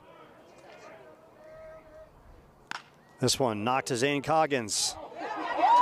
And that one eats up Zane on the in-between hop. And Carrillo will score.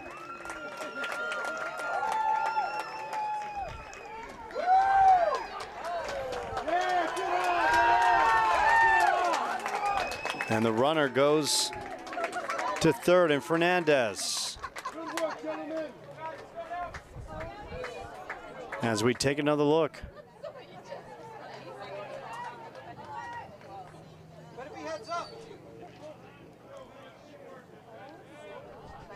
And now it's Roy Carrasco.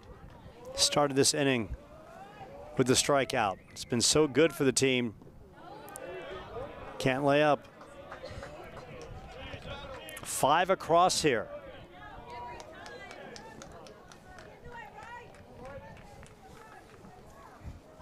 Geckos putting the ball in perfect position. 0-1 to Roy Carrasco. Runner's going, and the runner will stroll down to second base.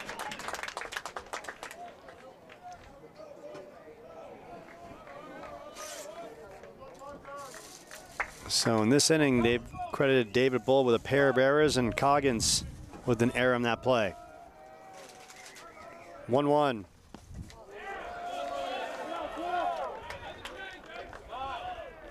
Goes to 2-1. Rainin Padilla on deck. He's been the catalyst in this one. Coyotes just want to get out of this inning. This one tap foul.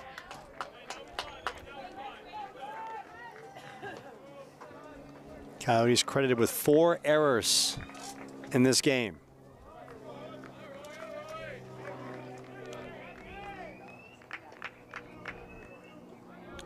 Hutch trying to lock it down. And that almost hits Roy Carrasco inside.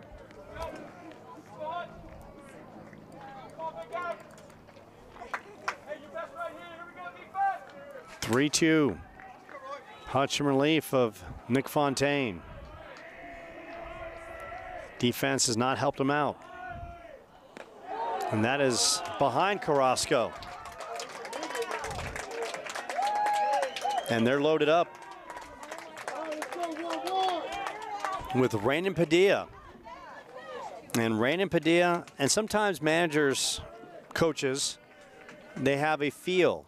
Well, Rob Shabansky, the head coach of Gateway, had a feel by inserting Padilla in the lineup. All he's done is gone 2 for 2, a 2-run homer and a single that started this inning. And that misses.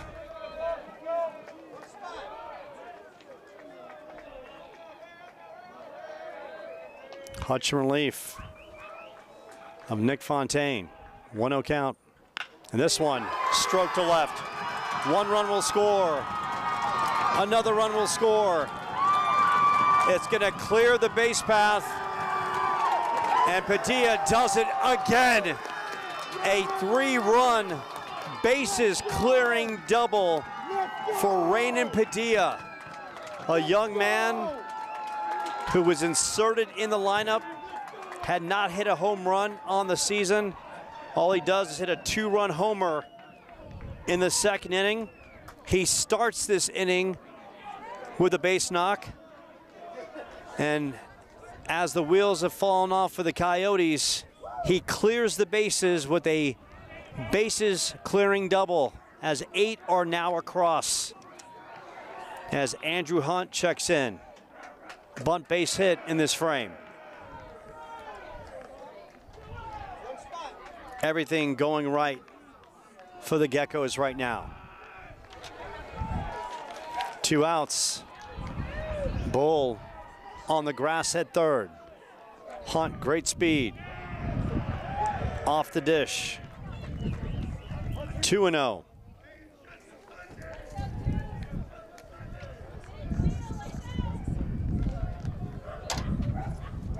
Back end of this order.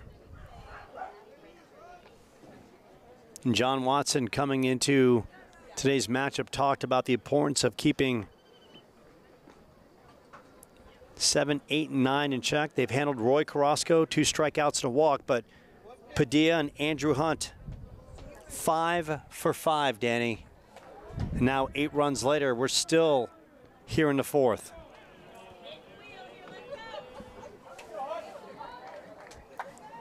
Padilla down at second. 2 outs.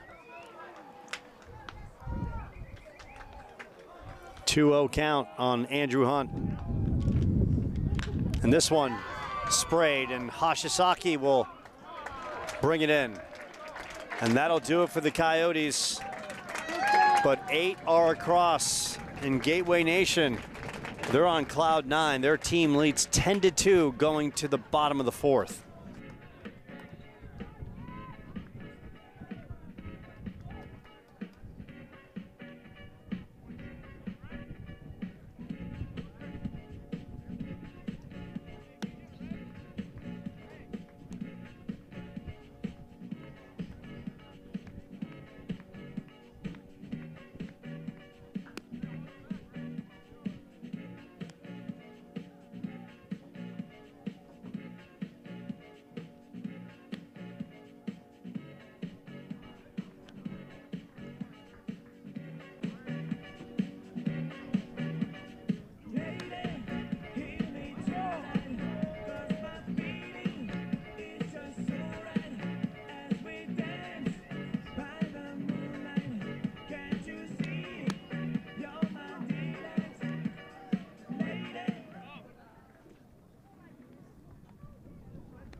Back to work, bottom of the 4th inning. After an 8-run, top of the 4th, David Bull set to lead it off here for the Coyotes. It's going to be an uphill battle for the Coyotes. All they can do, Dan, is chip away against Andres Gonzalez. Gonzalez so far has allowed 2 runs. He's been on top of his game, just like Logan Martin was yesterday. One hopper to Schallenberger and the throw over. First out. As Zane Coggins comes to the dish, Gonzalez heading to this one. 3 innings, 3 hits, 2 runs, 4 strikeouts, 3 walks. Zane Coggins line to first, his first time up. Outfield shallow in center and in right. That misses upstairs. A lot of game left. Coyotes going to have to chip away and give themselves a chance, and the bullpen's going to have to lock it down. Now for Gonzalez, he has the luxury of just pitching to contact.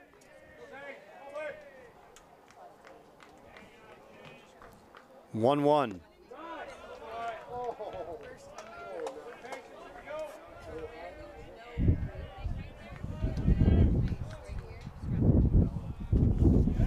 Coyotes trailing 10-2. And Gonzalez inside.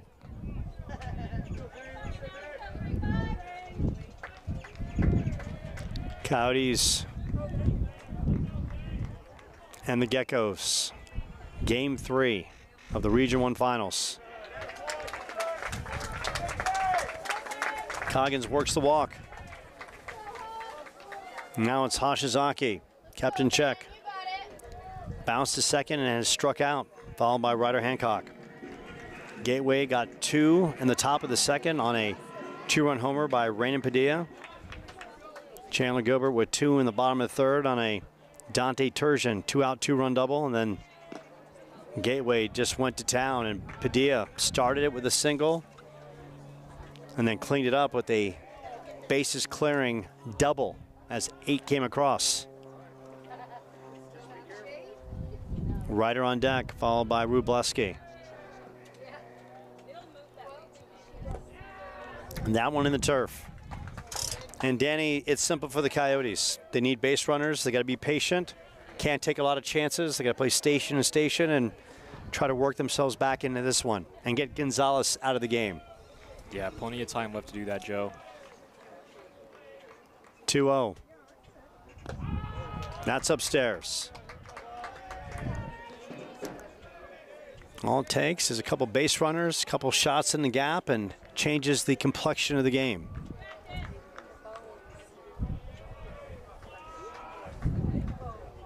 Hash. And you knew he was taking all the way. He's got 3-0. And you got to wonder here, Doc, or Dan, Doc, in fairness to Adam Perry, if he might be taking here, Dan, on 3-1. Yeah, I wouldn't be surprised if Hosh takes.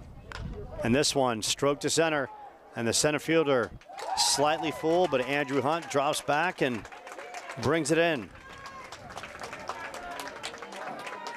for the second out. Hosh stung it, but right at Andrew Hunt in center. Come on, Ryder, let's go. Go, Ryder. Now it's Ryder. Struck out, singled.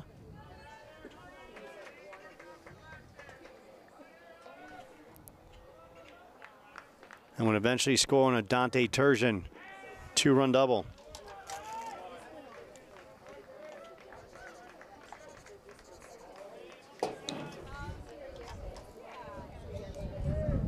Coyotes trying to advance past the Region 1 finals for the first time since 2002. Now it's going to be an uphill battle.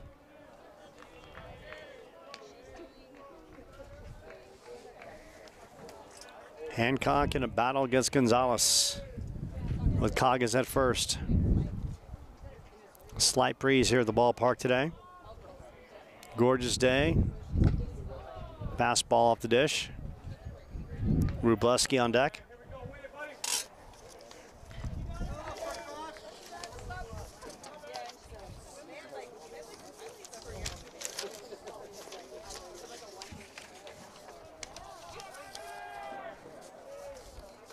This one Bounced over the first baseman, and that one is good. Hancock turning first.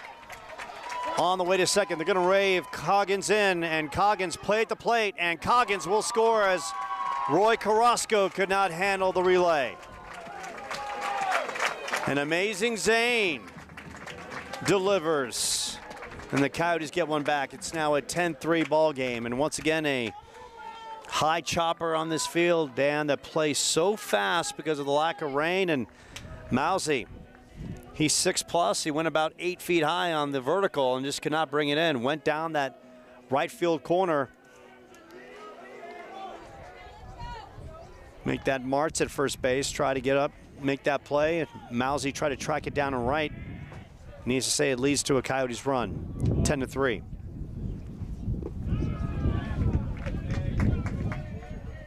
So a big RBI base knock by Ryder and Doc for the team collectively. It gives them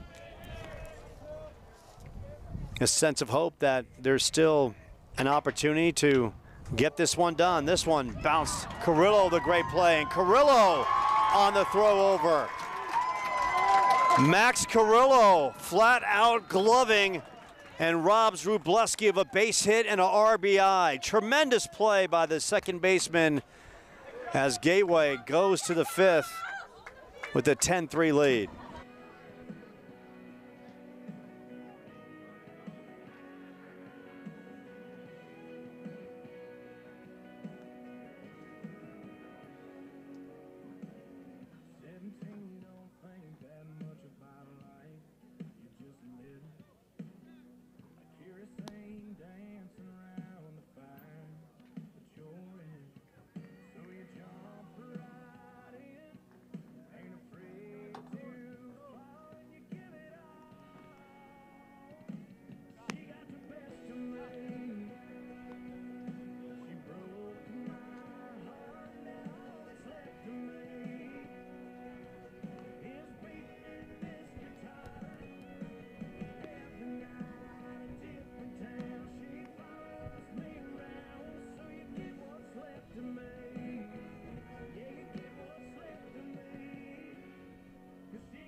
Fifth inning, and once again the Geckos, Danny, get a huge motivational boost from Max Carrillo on that glove work, robbing Rubo of a base hit and an RBI.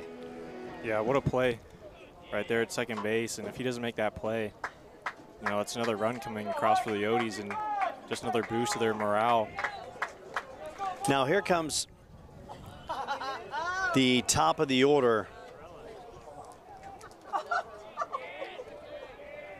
And it's Schallenberger. All-conference second teamer on the infield. 1 for 3. Entered today 4 for 8 against the Coyotes in the finals. Did so much damage against them in the regular season. This one hit a sky high. Someone's got to call it. And that one drops in.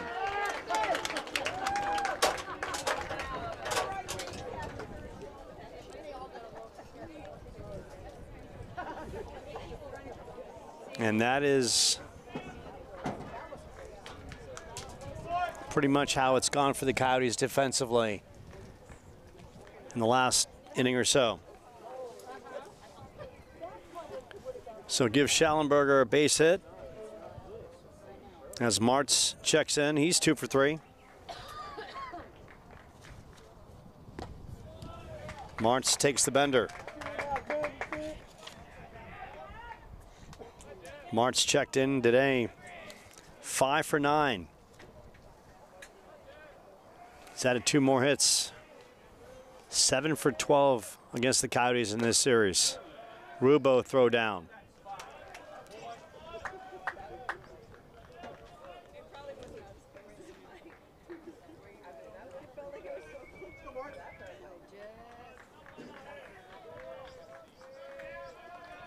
One count. Hutch and the Coyotes got to lock it down to give themselves a chance offensively.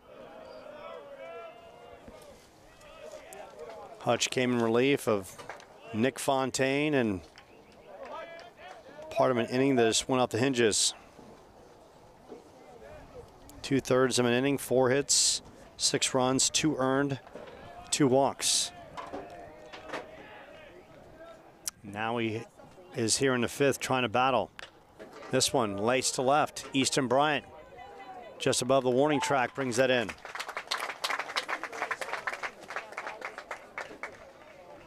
Martz hit that one a long way. Long out. Max Carrillo.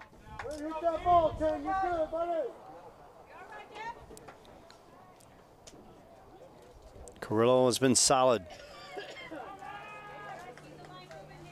1 for 2.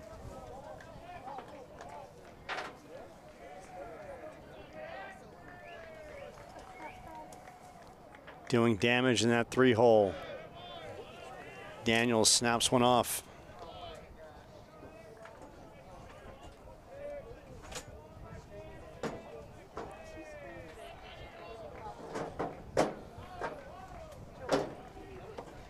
One 0 count.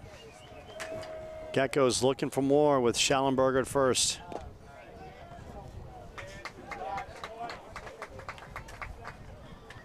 Schallenberger, he's got wheels.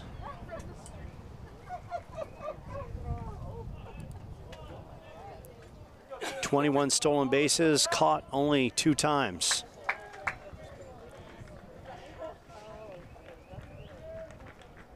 Carrillo weighs up the off speed. And Dan, kind of give me your viewpoint. Here you got Gateway with a 10-3 lead. Schallenberger's got good speed. Is this the case where you just let your offense go to work, take less chances offensively?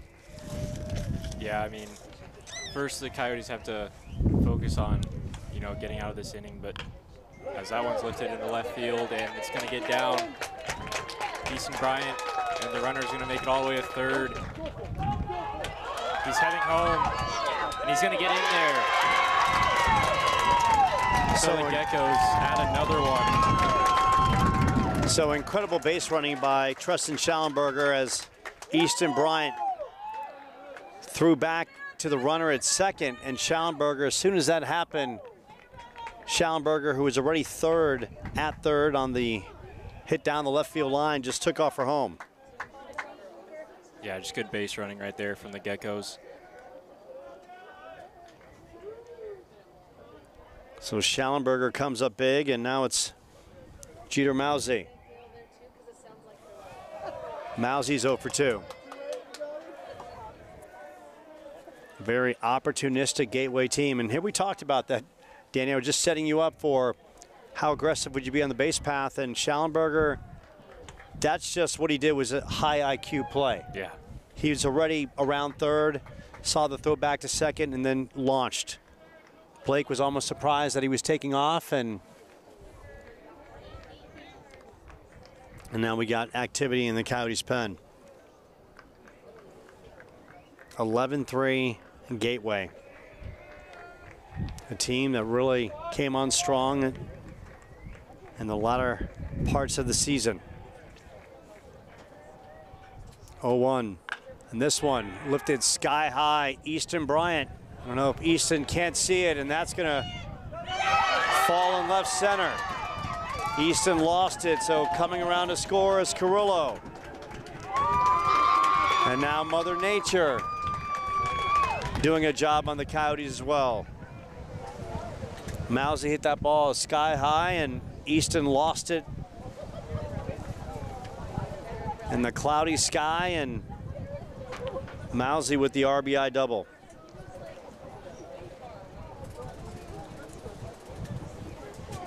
Now 12-3.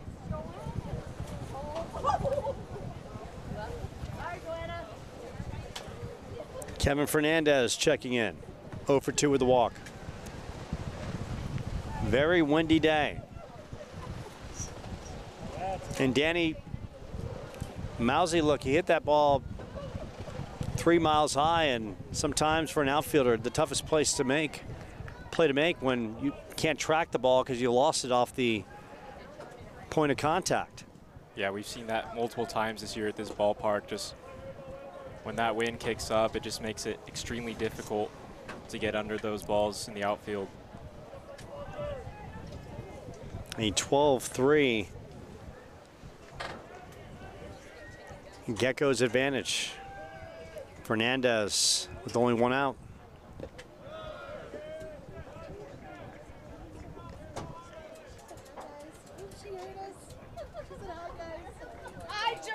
Not a typo. Gecko's put up 8 runs in the 4th to blow this one open, and they've tacked on 2 more here in the 5th.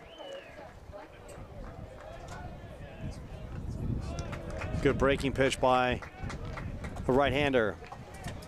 Goes to 2-1. And now the fans are putting away their umbrellas because the umbrellas are starting to whip around the park. If you're a fan, you literally got to hold on to them. 2-1. And Fernandez, home plate umpire, said he went. Goes 2-2.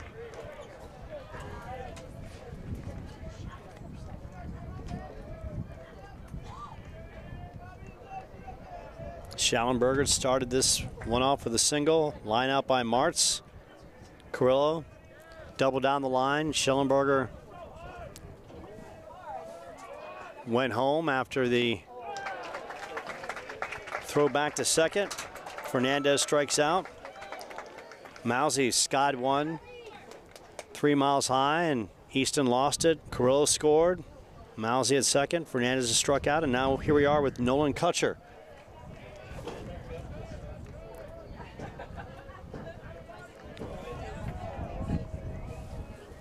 Kutcher with the base knock. He's 1 for 3. And this one launched to right center. It's deep. Hashisaki going back, and Hashisaki can't get it at the fence. Hash going down hard. Fernandez on his way to third base. Another run scores, now 13-3 as Hash down on the track. Now Blake Tigas and the trainer for the Coyotes are going out, as well as John Watson, and Hashisaki's back on his feet. Went a long way to try to track that one down and hit the fence hard. And the leadoff batter for the Coyotes, and the spark plug at the top of the order, and such a valuable member of the outfield, the general in center field, back on his feet, talking to the trainer. And Danny, that's a good sign, because Hashisaki was all out on that play trying to corral that ball in right center. Yeah, tremendous effort by Hash out there, and you hate to see him in that situation, but it looks like he's going to be okay, so it's great to see.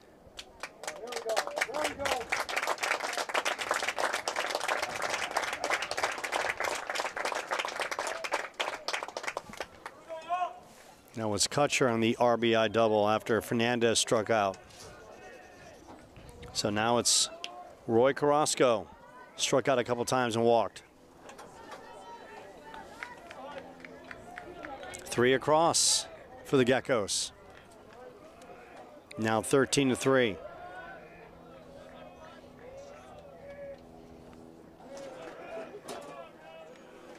Bottom of the order has done the job. Have been on base 5 times between Carrasco, Padilla, and Hunt.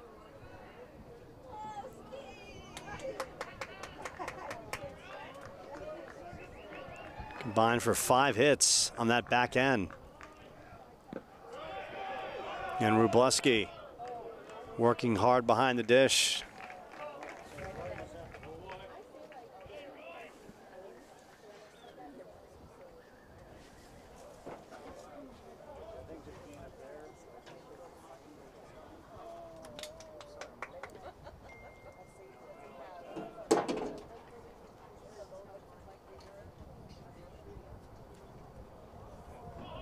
Shout out to Paula Fernandez and all the people watching online. Off the dish, 2-1. Schallenberger started the inning with the single. Line out by Martz. Max Carrillo doubled down the line. Schallenberger went home on the throw back to second. Mousy, the double on the sky-high ball that just dropped in the outfield. Fernandez struck out. Kutcher with the RBI double that Haas tried to track down. And now it's Carrasco on a 3-1 count. And Carrasco draws his second walk. And now it's Raymond Padilla, and John Watson's going to go to the bullpen. We'll take a short timeout. Coyotes trailing in Game 3 of the Region 1 Finals, 13-3.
Justin Smith checking in for the Coyotes, his first relief appearance of this series.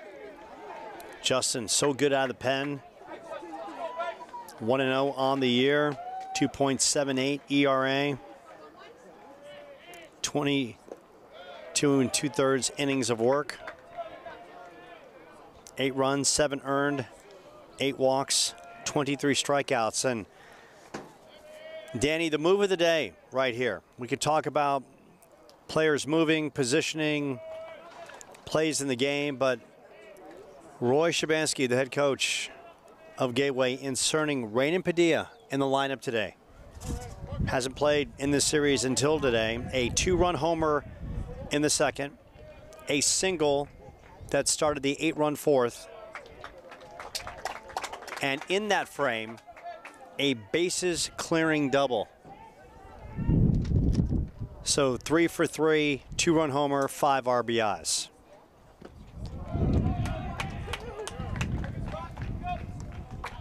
And now he's ahead in the count, 3-1 against Justin Smith.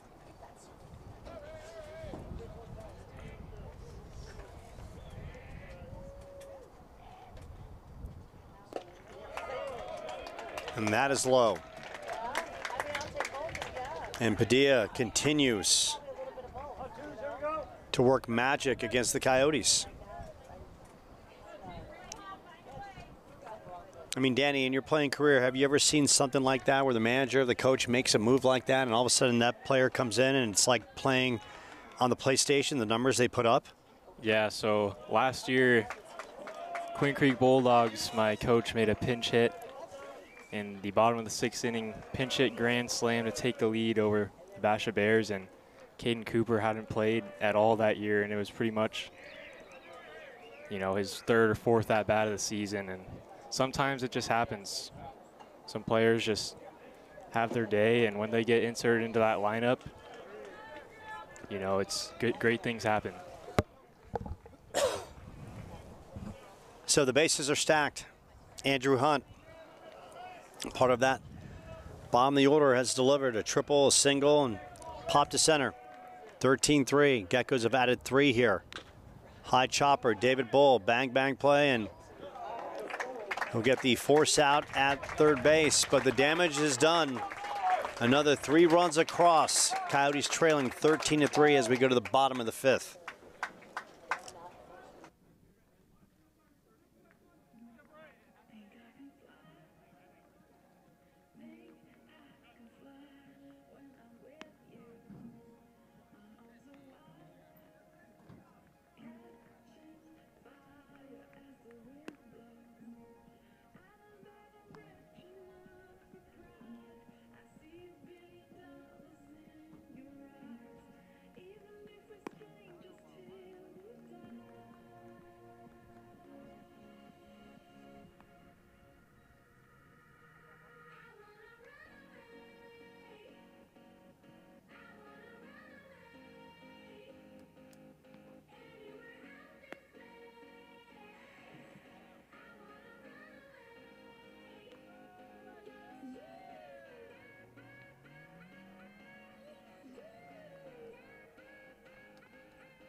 So the Coyotes coming up with Tate Lewis, Easton Bryant, Dante Turgeon. Andres Gonzalez still in the game. Gonzalez 4 innings, 4 hits, 3 runs, 4 walks, 4 strikeouts. Tate, pop to center, pop to short. Coyotes need a lot of base runners. Slider off the dish. Goes to 0-1. And Doc, Gonzalez has been on the hook. And Danny, you're officially Doc today. But Danny, as we've seen Gonzalez through 4 innings, he's been solid. He's worked his way out of plenty of jams. What have you seen from Gonzalez through 4? Yeah, like you said, working his way through plenty of jams. And, you know, when you have a 10-run lead, it just makes it that much easier to just, you know, block out all the noise and just focus on, you know, pounding the zone and just getting out of tough situations, which he's done pretty well so far. 1-2 count on Tate. Coyotes looking up in a big way on the scoreboard. Slow bender, and Tate just gets a piece.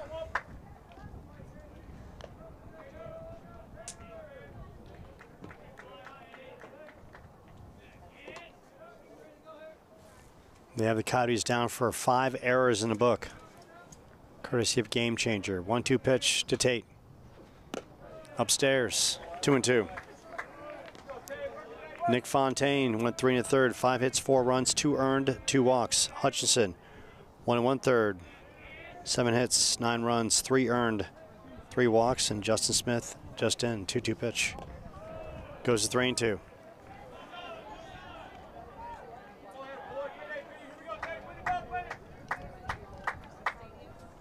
Want to say hi to Amy Diaz, who's watching the telecast, as well as Miso Soup. Or that would be Miso Soup. Tate stings one down the left field line. Kutcher gets it in quickly. Pulls Tate to a long single.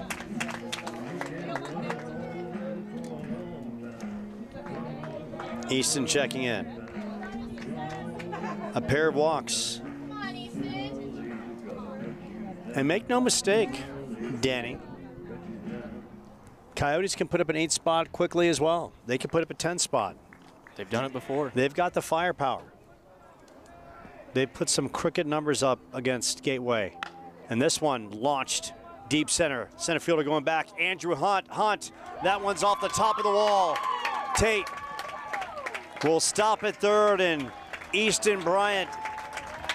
At any other field, Danny, he would have home run number 9, but that big green wall in center field, and Andrew Hunt's got about 8 feet, and that one was about 10 to 11 feet up.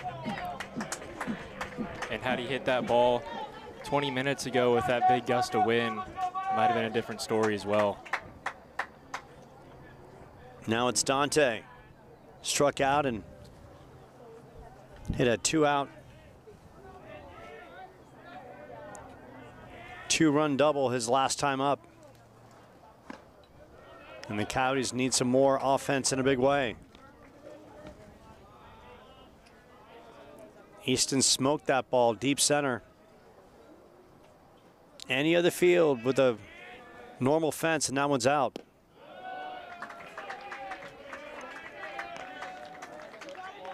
Now it's a 2-0 count on Dante. Patience for the Coyotes. They need base runners with Tigas on deck. 2-0. That's upstairs. And we're starting to get a little activity in the Gateway pen. Got to figure, Danny here, 3-0 count. Turgeon's got to be looking. And he does. And he'll take the 4-pitch walk, that is.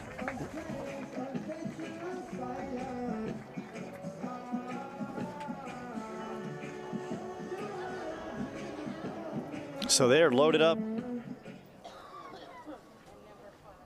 And Gonzalez's day is done. Gateway will go to the pen for the very first time. We'll take a short timeout. Coyotes threatening. Down by 10, bases stacked, no outs in the bottom of the 5th.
New pitcher for the Geckos, number 24, the right-hander, Alex Hernandez. 0-1 in the season, 6.35 ERA, 11 1/3 innings pitched, 10 runs allowed, 8 earned, 9 walks, 7 strikeouts. And Hernandez has not pitched against the Coyotes this season.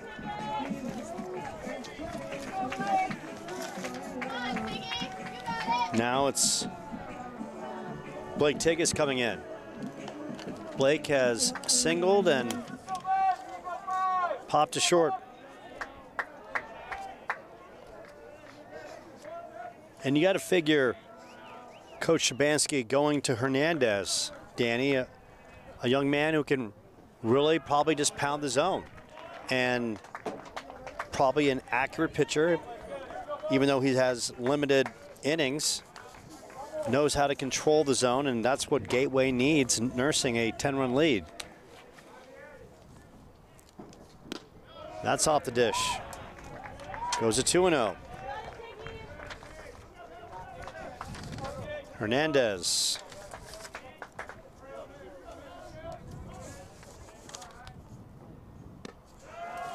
Three and 0.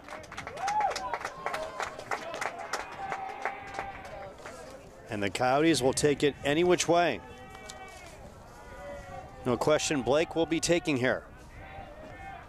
3-0 pitch. That's off the zone.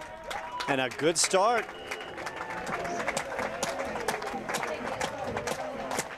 Hernandez. A 4-pitch walk.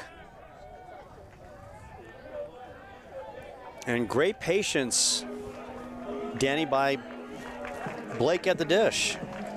Yeah, the Yotes are going to want a lot more of that for sure.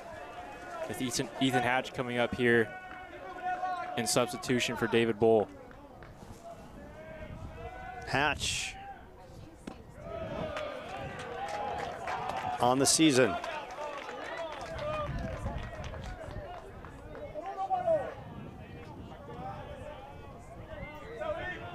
Checking in on his numbers as we speak. 0-1. Bender right there. Sophomore, 197, 10 RBIs.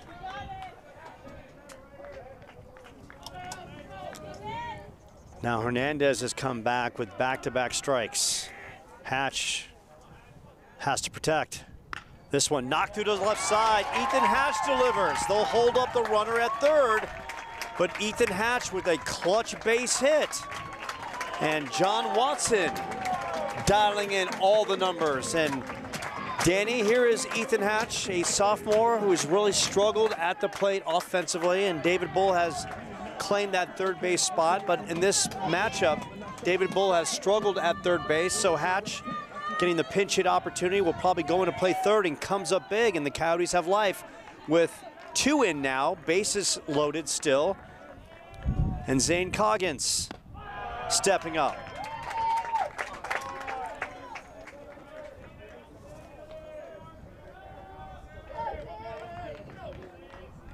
And Zane with a 1-0 count. Once again, this Coyotes team more than capable of putting up a crooked number. And that's what it's going to take for the team to get back in this one. Got Dante Turgeon at third. Tigas at second, Hatch at first, Coggins, and then Danny, we're brewing. We got the top of the order coming up. Yeah. Still no action in the Geckos bullpen either. 2-0 count. And Hernandez snaps one off. Make that 2-2.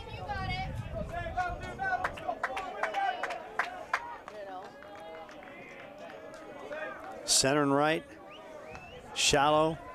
Kutcher, shallow and left. And Coggins goes down swinging. Big out there. But it goes to the top of the order.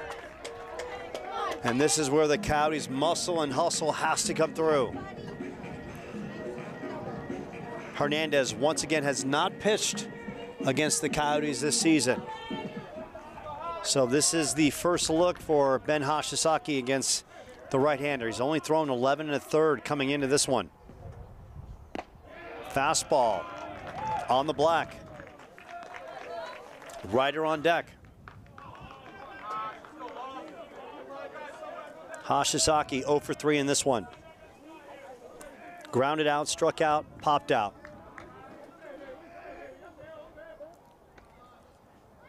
And that one hits Hash. He'll take the RBI and stroll down to first base.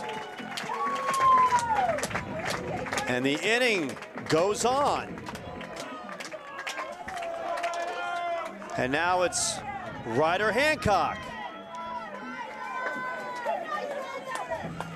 Bases still loaded.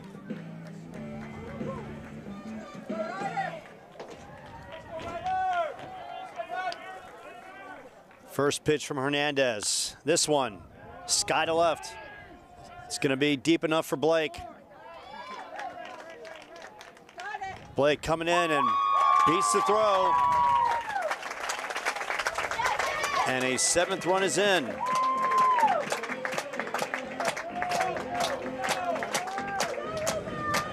Now it's Wróblewski with 2 outs, followed by Tate Lewis.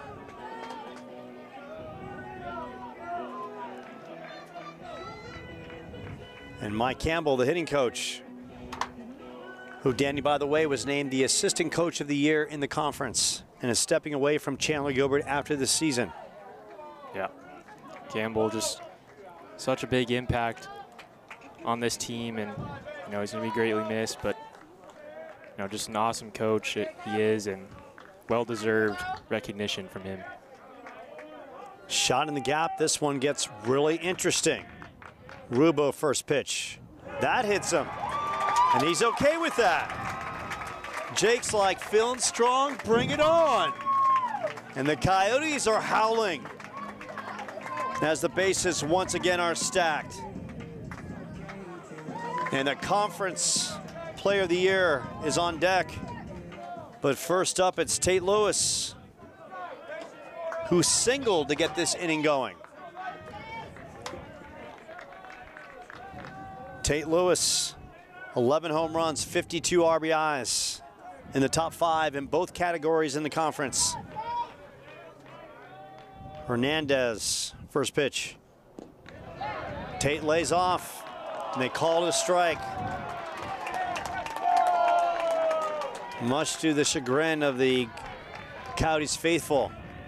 And Hernandez has just been basically busting that outside part of the plate, Danny, with slider after slider after slider, trying to get the Coyotes to chase. And Carrasco is setting up right there, 0-1 pitch. This time, slow bender, goes to 0-2.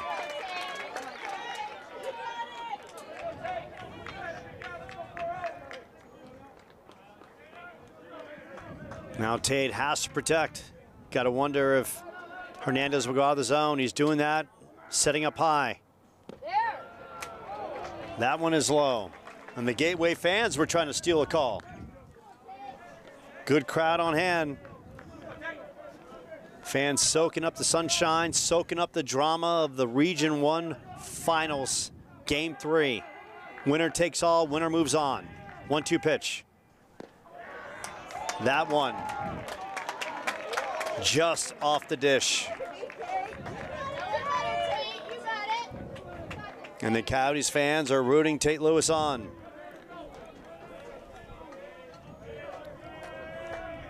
Two-two pitch, setting up outside Carrasco.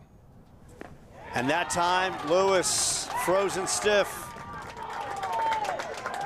And the inning comes to an end, but the Coyotes put up a 4 spot. Plenty of fight left, only down 6, trailing 13-7.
So Dan, the Coyotes, they just played at 4. They're now within 6.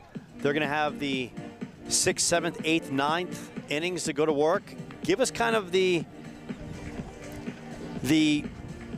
perspective of the Coyotes getting the boost of energy after putting up a 4 spot to pull within 6, 13-7. Yeah, so especially on the defensive side, these next, 4 innings need to be pretty much perfect for the Coyotes to have any chance of winning this ball game. And Justin Smith on the mound, he's been great so far this season, stepped up big in in the latter half of the season, and look for him to do some damage here. And it starts with the top of the order, Tristan Schallenberger, who's been spectacular in this series. Pop to right, line to left, 2-run double and a single in the 5th with an RBI. Entered today hitting .500 against the Coyotes in the Region 1 Finals. Regular season hit .579. All-conference second teamer in the infield. And now this game, Danny, really, it's on the shoulders of the bullpen, starting with Justin Smith. Basically, Justin has to attack this game like it's an even slate, 0-0, and he's got to go out and post zeros on the mound. That just misses, goes to 3-1. Yeah, big spot here for Justin Smith. You know, like I said earlier, they still have Jace Banke, who's yet to pitch in this series. Shane Anderson's available. But right now, as that one's hit, and Ethan Hatch can't make the diving play, so he'll reach safely with a leadoff single. Schallenberger, his 3rd hit in this one. Now 3 for 5. 7 for 13 against the Coyotes in this series. And Jeff Martz, talk about damage. He was 5 for 9 in the region finals. Now he comes in. He's 2 for 4. Little off speed inside for strike 1. 184 views and counting watching the live stream. And we appreciate all of you tuning in to watch junior college baseball between 2 of the best teams in Region 1. Justin snaps off another one. Max Carrillo on deck, 0-2 count. Big pitch here. Schallenberger, he's going, or looked like it, popped to the right side. Someone's got to call it. Dante coming in and makes the grab. A big out there as Schallenberger looked like he was taken off, stopped halfway through. Maybe it was almost like a delayed hit and run, Danny. And now it's Carrillo. And Carrillo's had a productive day in that 3-hole. Carrillo is singled, walked, reached again, and an RBI double. Or if you want to credit Carrillo on that double on that last at bat, basically stroked one down the left field line. Schallenberger was at 3rd. The throw went back into 2nd, trying to get Carrillo at 2nd, going in the double, and Schallenberger just took off for home. Just great base running, and this time Schallenberger, it's not even close. He's in.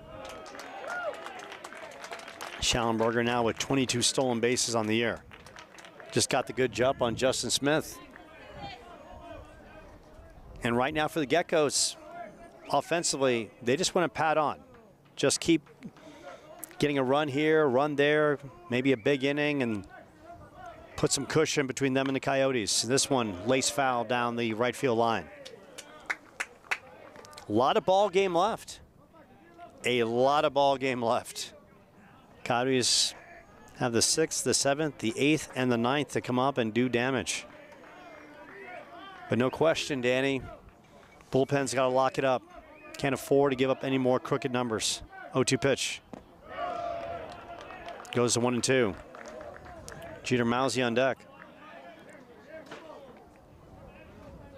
Coyotes won game 1, 13-3, completely dominated every shape or form. Yesterday was Logan Martin on the mound, 8 strong, allowing only 3 runs. Coyotes really couldn't get anything going offensively. This one knocked through the left side. Good piece of hitting by Carrillo. Easton Bryant. And you know, that's a situation right there. If we look back and the Coyotes win this game and they get out of this inning right here, they slowed Schallenberger up at 3rd. And that, where Easton Bryant is playing in left, he's playing so deep, and that ball, because of the way the field is playing, the grass might be a little bit more thicker in the outfield. That ball took forever to get to Easton. Schallenberger probably could have scored on that play. Yeah, this field playing some factors into this game today for sure.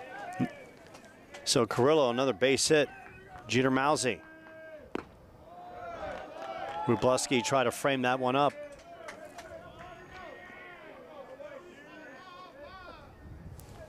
Mousy 1 for 3. Doubled on that fly ball last time up. And that is one, Doc, we've all been part of those games.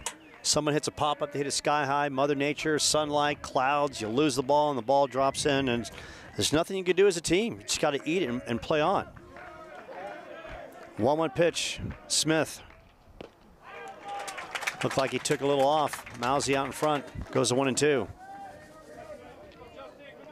Kevin Fernandez on deck.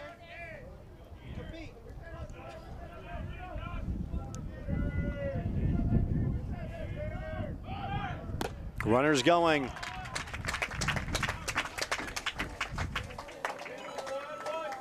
And Mousy goes down swinging for the second out. Now it's Kevin Fernandez, and the Coyotes have really kept him in check. He's lined out, popped out, walked, and struck out.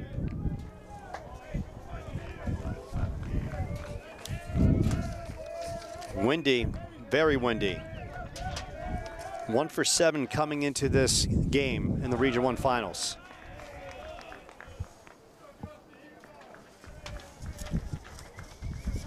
Justin Smith trying to lock up the Geckos in his frame and give his team another opportunity. 1-0.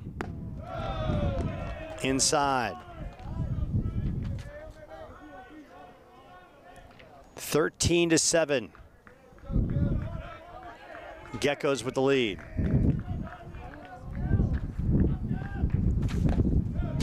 And Justin Smith just pops one in the zone. Windy day galore, big time at the ballpark. Smith, 2-1 count against Fernandez. That one's chop foul.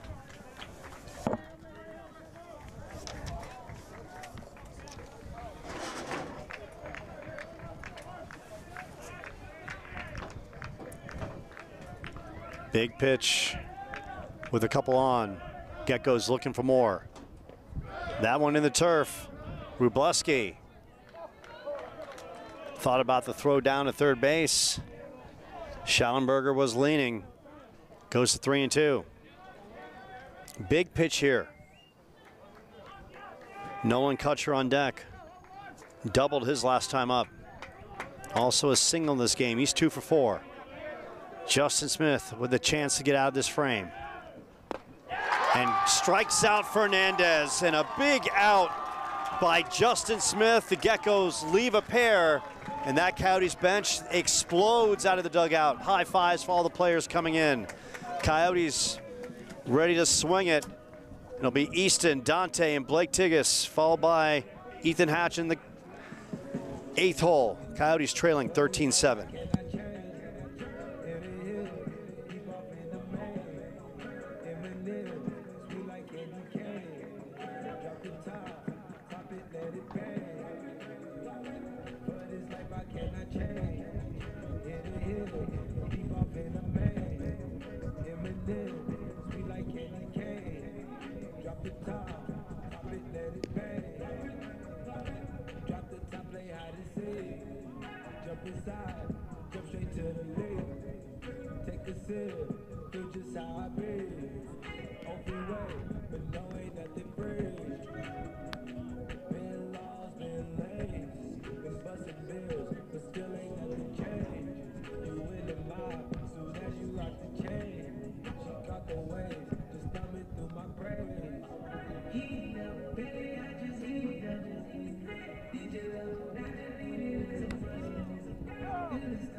Easton Bryant checking in, getting his first looks against Alex Hernandez. Came in relief of Gonzalez.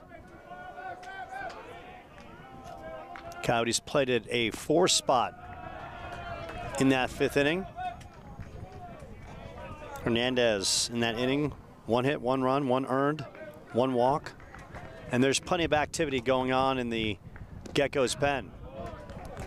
And they call a hard slider across the knees to even the count at 1 apiece. Easton has walked a couple times, and on any other field, he would have had his 9th home run, and he scorches one to right field, and that ball was just ripped. Swing path, launch path, velocity path, NASA path, any kind of path, radar detector path, a bullet off the bat. Yeah, great way to put it, Joe. So now it's Dante. Dante is feeling it as well. Struck out, 2-run double in the 3rd inning, and has walked and scored. Coyotes trying to get to the right-hander, Alex Hernandez, who's only really thrown 11 1/3 innings coming into this relief appearance. Off speed, misses upstairs, 1-1. Geckos with 2 in the 1st, Coyotes with 2 in the 3rd, Geckos with 8 in the 4th, Coyotes with 1 in the bottom half. That misses way outside, and Easton will stroll down.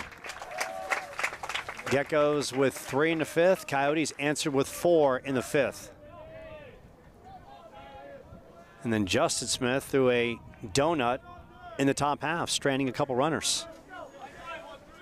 Now Dante, just be patient. 2-1 count, look for your pitch, big fella. Dante, 2-1 from Hernandez. This one has an opportunity, and that one's gonna drop. In right field, Jeter Mousy lost in the sun, and Dan, we've seen it. Mother Nature, the sun is bright. Easton Bryant lost a ball in left field. Now it's Mousy losing a ball in right field. And Mousy, in fairness, he's playing first base yesterday. Yeah. So now he moves to the outfield position, can't track the ball as well, and now got the runners at the corners. Yeah, Mother Nature playing a big role for both teams now in this ball game. Now it's Blake. Singled, popped to short, and walked. That one's off the dish, and going down to second base, Dante.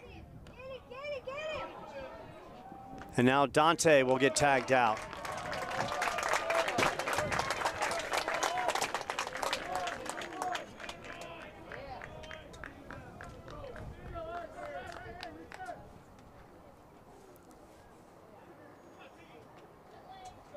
Now a potential big inning might be hampered by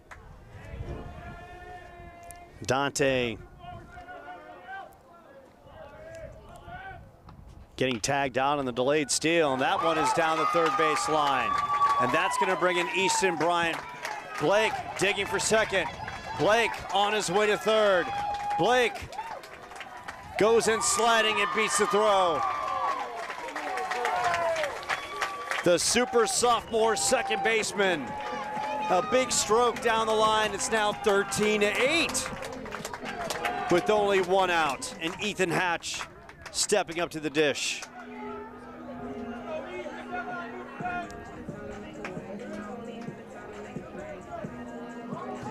Big RBI triple by the second baseman, coming up big. Now Hatch, first time up, pinch hit RBI single. Laces this one to center, and this one is gonna drop. And Blake will score, now 13-9. And now Coyotes Nation loud and proud. Ethan Hatch. John Watson talking about the magic touch. Bringing in Ethan Hatch off the bench, and Dan, all he's done is 2 for 2 with 2 RBIs. Yeah, what a day. Ethan Hatch, that is awesome to see.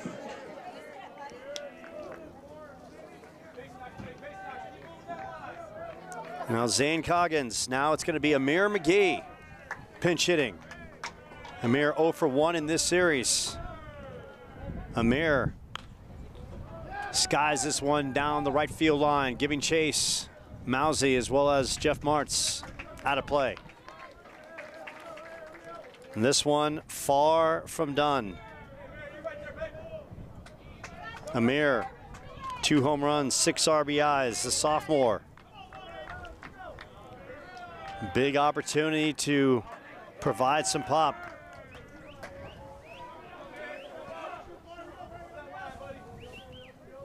0-1 pitch from Hernandez. That one's way off. 13-9. Coyotes climbing their way back into this one. Amir pinch hitting for Zane Coggins.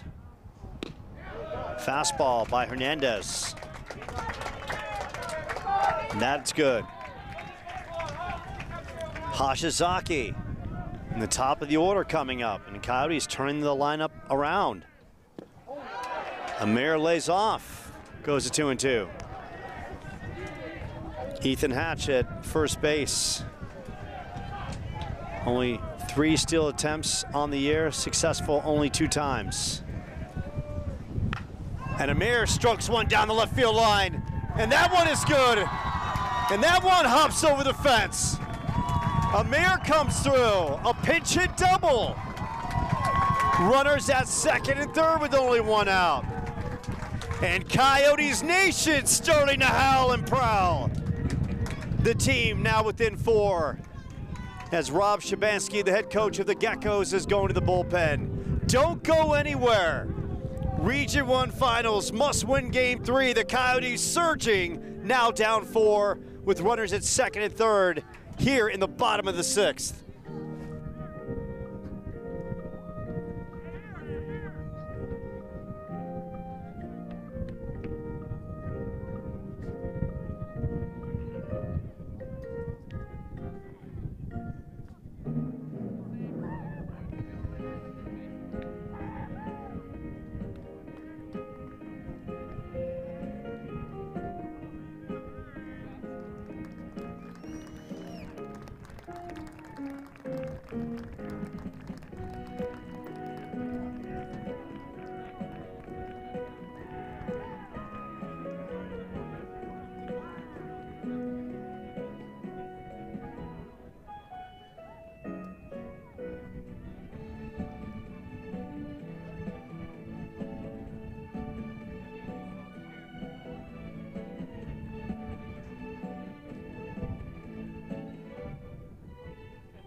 Hernandez is out.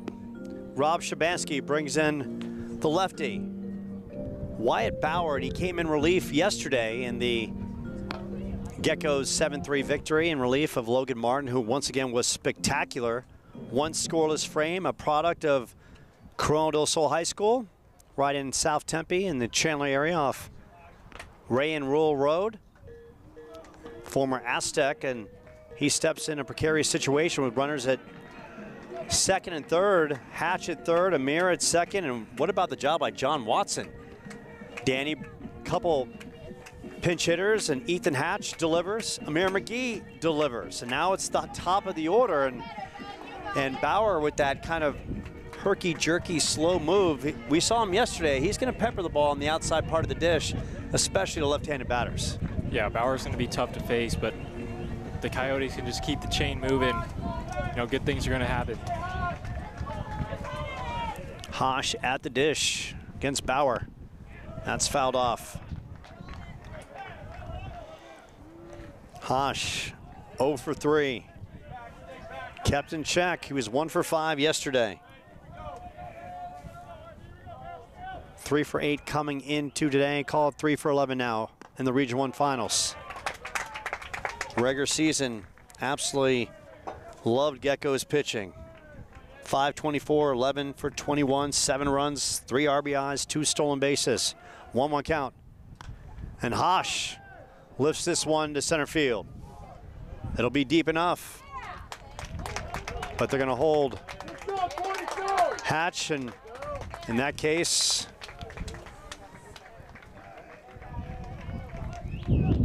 might have been a bang-bang play. Hatch not the speediest runner, so the Coyotes playing it safe there.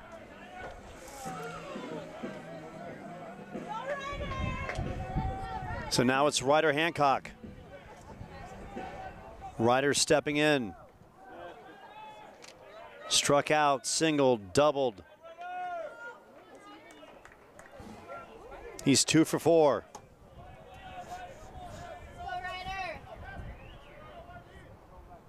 5 for 11 against the Geckos. Base knock here, and Dan, it gets really interesting. New ball game for sure. Ryder.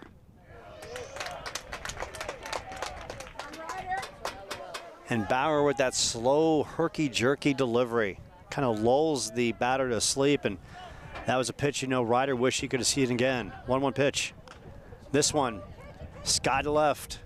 Left fielder going back a couple steps and brings it in, and Nolan Kutcher, but the Coyotes get 2 more. It's now 13-9 as we go to the 7th.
Seventh inning, this one turning into a wild one. A slugfest. Both starters out. Now a bullpen game. And who has the better bullpen? Who will step up and get enough outs? Justin Smith scoreless in the 6th. Now he faces Nolan Kutcher, Roy Carrasco, Raymond Padilla. Geckos with a 13-9 lead. The big crooked number, an 8-run 4th. Coyotes have slowly chipped away.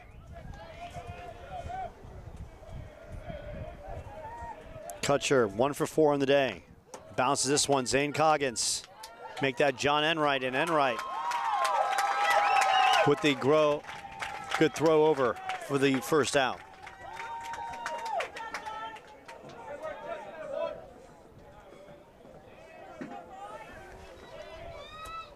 So John Watson pushing some buttons. Ethan Hatch substituting for David Bull at third base. Hatch 2 for 2. Mayor McGee pinch hitting for Coggins in the bottom of the order, and John Enright goes in. Amir with the double to left. Now it's Roy Carrasco. Struck out a couple times and back-to-back walks. So he has been a force yet again and gets hit by a pitch.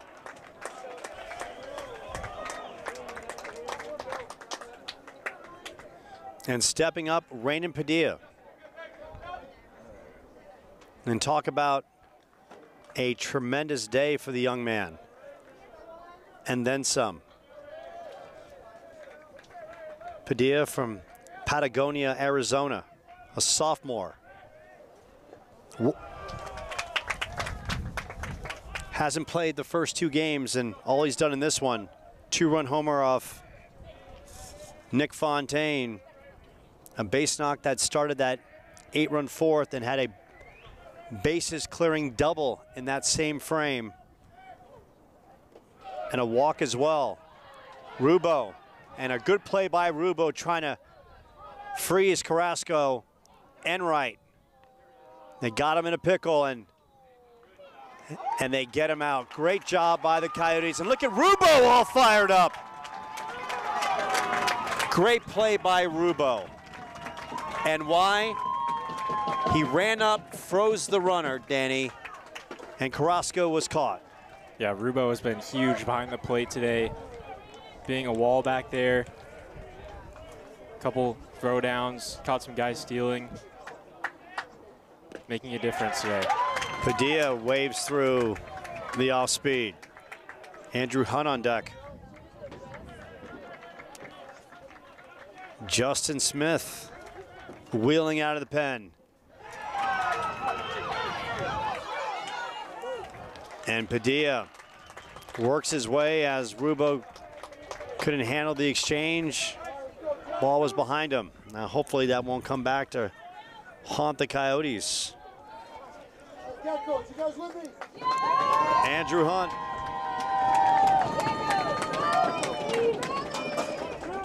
Tripled, singled, popped to center and grounded out unassisted to Ethan Hatch. Make that David Bull at the time. Ball on the turf. Schallenberger on deck. A 13-9 game. This one started at 12.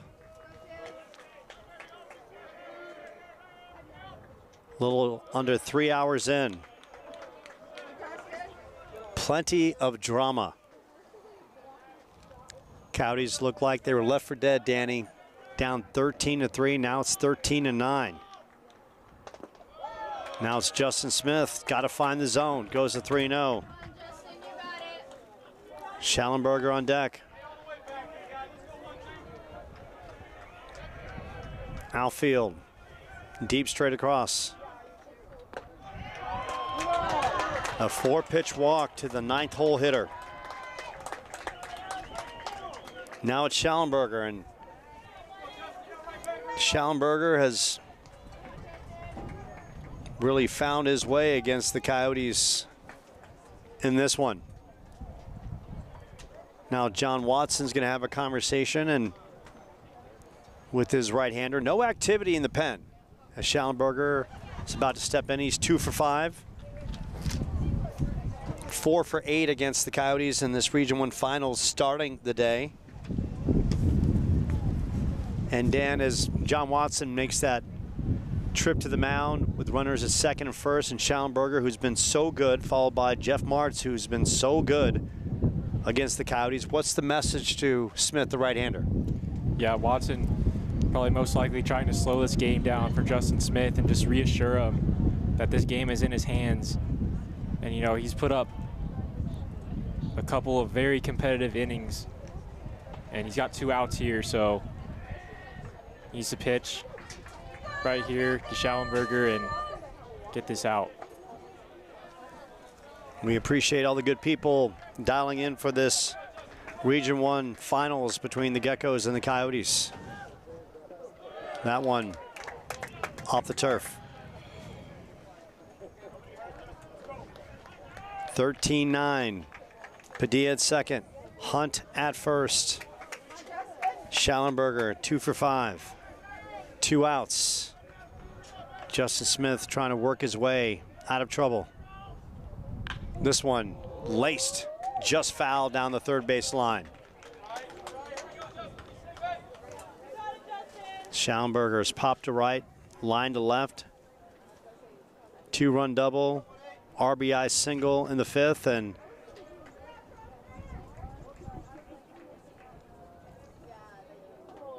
continues to mash.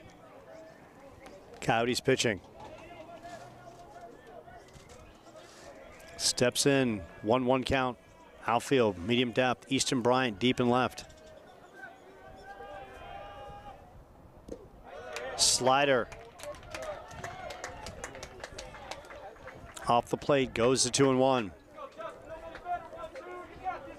Jeff Martz awaits. This one skied straight up. Opportunity for the infield. Ethan Hatch under it. And Ethan Hatch brings it in, and Justin Smith, another scoreless frame, and the Coyotes get a motivational surge from their right-hander. There's 6, down 4.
Coyotes having some lumber coming up. Wróblewski, Lewis, Easton Bryant.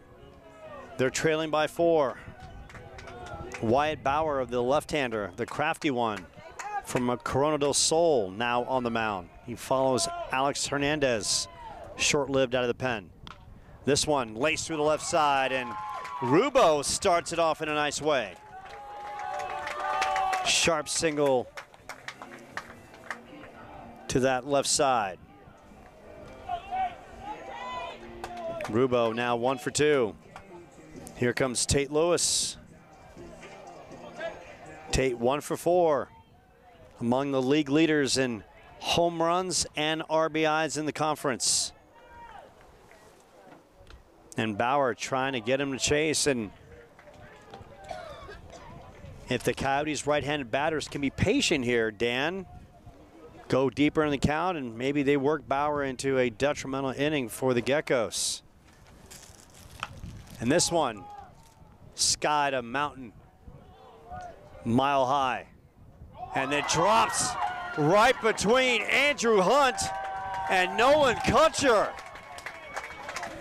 My goodness. And the lack of communication can be a breakdown of any great relationship, and that's what happened right there. So Dan, now we're seeing the Geckos with some leaks in the dike here defensively. And that was huge as the conference player of the year steps in.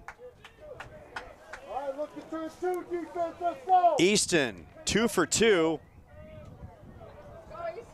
with a pair of walks.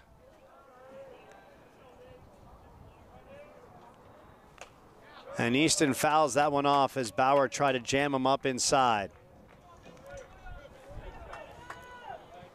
And that's a situation right there. And that pop-up, that's clearly Nolan Kutcher's ball in left field. Yeah. He's got the angle, it's his ball, and Andrew Hunt's coming a long way. 0-1 pitch, Easton Bryant. That's off, goes to 1-1. Things getting interesting here at Chandler Gilbert. We appreciate all those watching online, from Paula Fernandez to Andrew Upischuk.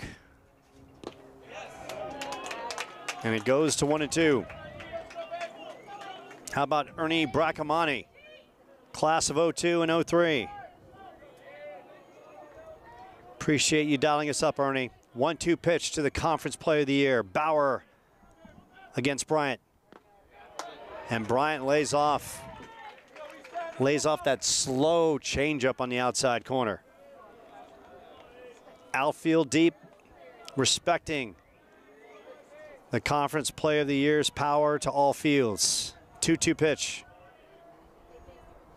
And Easton strokes one to center field, and that one's going to drop. And they're going to hold the runners up. And the Conference Player of the Year bringing his hard hat. Now 3 for 3. And the Coyotes have got them stacked and packed. And here comes Dante Turgeon. Dante 2 for 3. Struck out, 2-run double in the third. Walked and scored and singled in the seventh. Dante, 7 home runs coming into this one.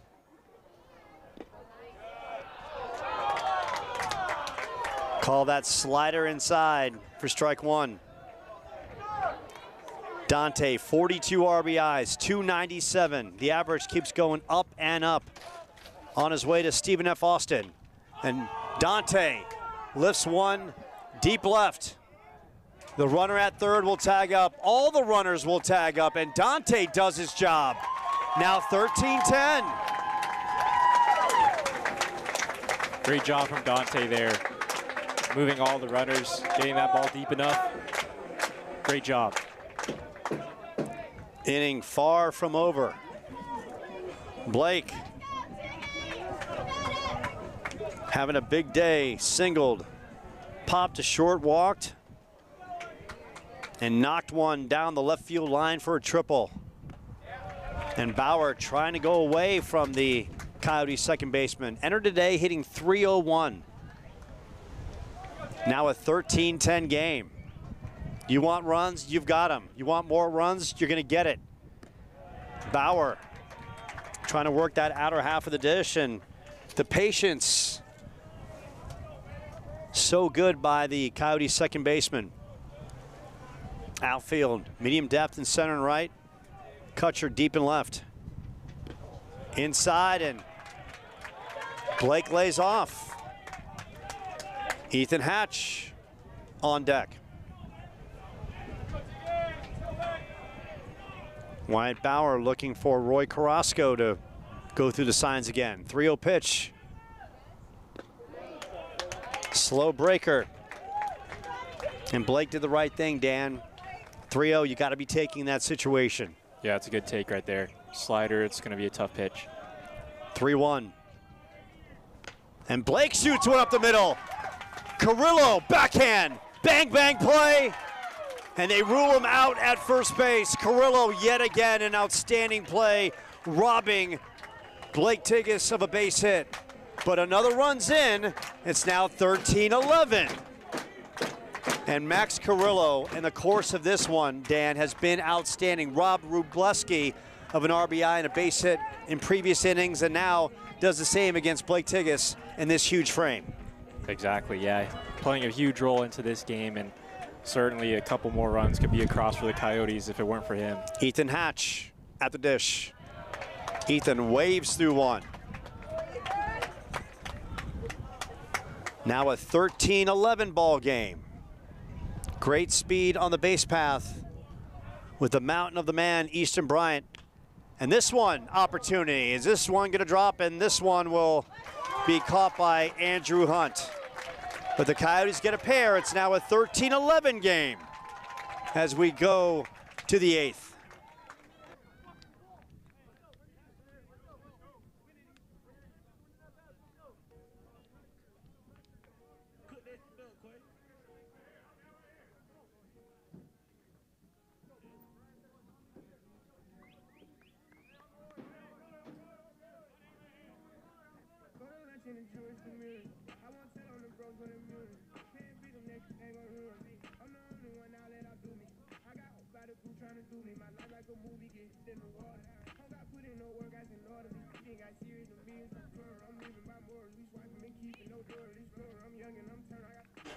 And we're going to go to the 8th inning. Let's say hi to some of our viewers online watching that can't be here today. Janine Bryant, go Yotes.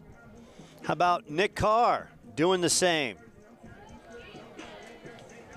Jamison Armstrong, a former Coyote. He's saying hello. Let's say hi to Roger Victory out there. Let's hope for a Coyotes victory here today. How about that? Along the way, let's say hi to Andrew Upischuk, the former Coyote. Paula Fernandez, Ernie Bracamani, Amelia Campbell. And how about the doctor, Adam Perry, who's at, I believe, his sister's graduation today, if I'm correct. So Justin Smith, he's been nails. Now it's Jeff Martz, Max Carrillo, and Jeter Mousy. A huge inning. Justin, couple scoreless frames. Wind is howling. And Martz makes it easy, waving something way out of the zip code. Region 1 Finals Game 3, a thriller. Coyotes were down 13-3. They've pulled within 2. They've got 6 outs to play with. Justin Smith now taking over. This one laced to right center. This one will go to the wall. Martz on his way to second base. He's standing up. And Martz gets the Geckos bench fired up. And there is activity in the Coyotes pen as Max Carrillo checks in.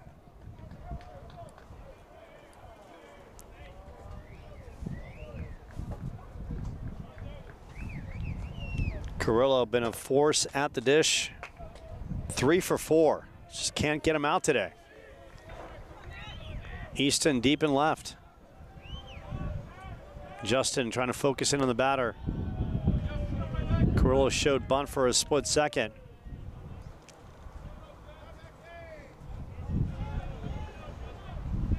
Great start to the inning as Martz knocked one to the deepest part of the park in right center. Bunt by Carrillo. Justin Smith, great job, and huge miscommunication right there by the Geckos. Martz did not even move. He should be at third base, and you're wondering, Carrillo did his job. Great bunt, went right back to Justin Smith, and Martz just read the play wrong. Yeah, certainly not a bad bunt. Not sure what the reasoning there was, but we'll take it. So Jeter Mousy checks in. And the only reason why we're really pointing that out, Danny, because right now we're getting to a point, every little play, every situational play, station to station, either team doesn't make factors in the course of this one with only 2 innings remaining. Mousy, power to all fields, knocks one to John Enright, and John the flip over. Good defense there.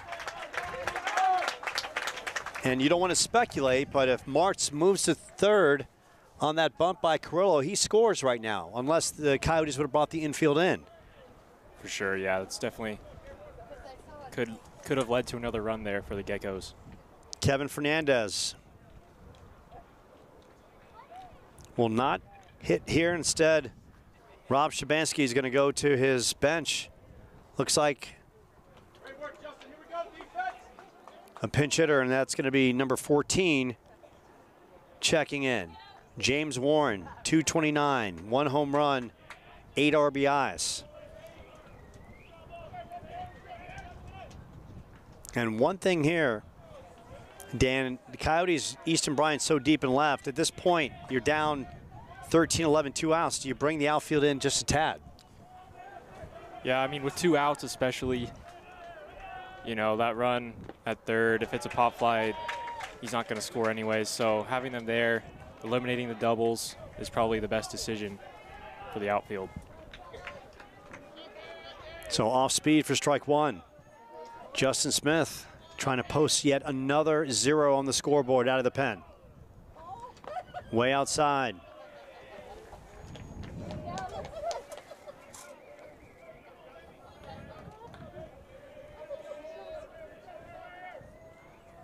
Warren hitting for Kevin Fernandez, who had a tough day at the dish, 0 for 4 with a walk. Big plate appearance here. That's way outside. Starting to get into that money situation. Outs are winding down for both teams, and the Geckos have the scoreboard in their favor, up 13-11. This one knocked down the right field line, and Warren delivers. That one's going to the wall. Warren will stand up at second base with a pinch hit double, and Rob Shabansky punches up the right numbers with the pinch hitter. Warren for Fernandez and laces a double that scores a run.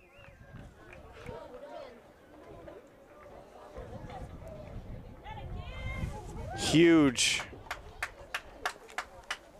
move by Shabansky, and John Watts is going out. He's going to the pen. We'll take a break. Coyotes down 14-11.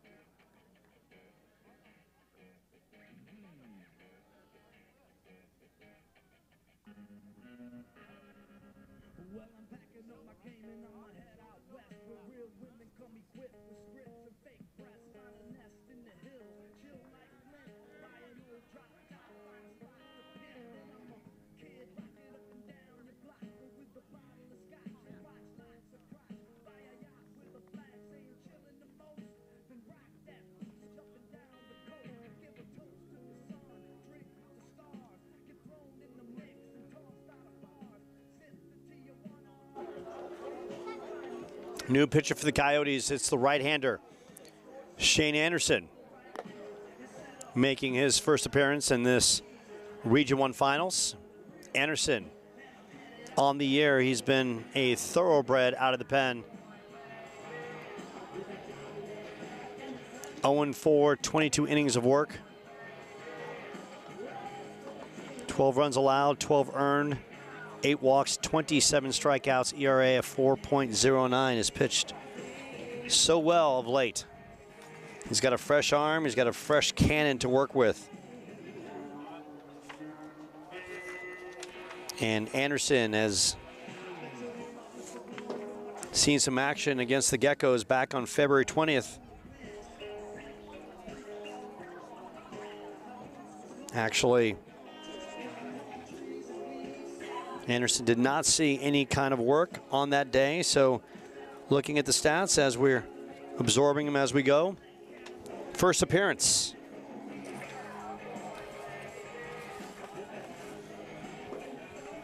And last week, Anderson came in relief, locking up the playoff victory over Paradise Valley. He's got 2 outs, and Justin Smith, solid. Went 3, 4 hits, 1 run, 1 earned, 2 walks, 3 strikeouts. Justin left a pitch in the zone, and Fernandez crushed it to right. Now it's going to be Shane Anderson facing Nolan Kutcher. 1 for 5 on the day. Can't stress it here, Doc, wherever you are, and Dan right here, is that Anderson has got to lock it down this next inning and a third. Yeah, Shane Anderson really needs to limit the damage here, especially in this inning. Keep that runner on second base and get the Coyotes back in the dugout. Kutcher, no home runs on the season, 16 RBIs, laces this one the other way, and this one, Easton Bryan on his giddy up. And what a catch by Easton. Came a long way. Initially, it looked like that ball was going to drop, but Easton with that long lengths and that great speed tracked it down. So the Coyotes limit the damage.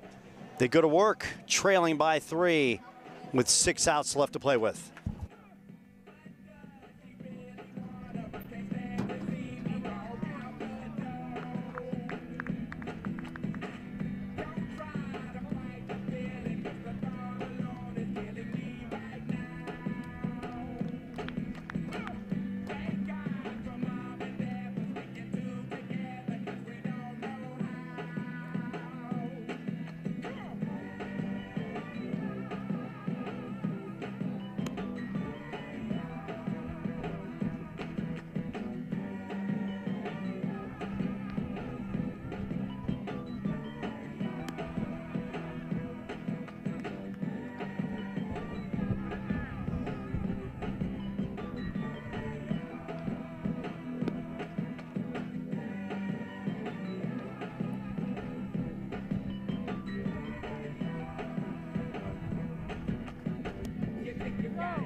Bottom of the 8th, John Enright checking in. Enright, the sophomore. Coyotes need a spark, and they're hoping the veteran of this team can provide it.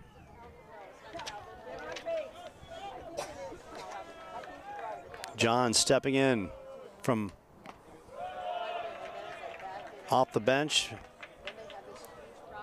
Came in relief of Zane Coggins. Amir McGee doubled down the line, and John stepped in. 1-0 pitch from Wyatt Bauer. That's in the dirt, or in this case, here in this field, Dan, in the turf. John, 2 home runs, 12 RBIs on the season. Huge at bat with the top of the order coming up, and this one.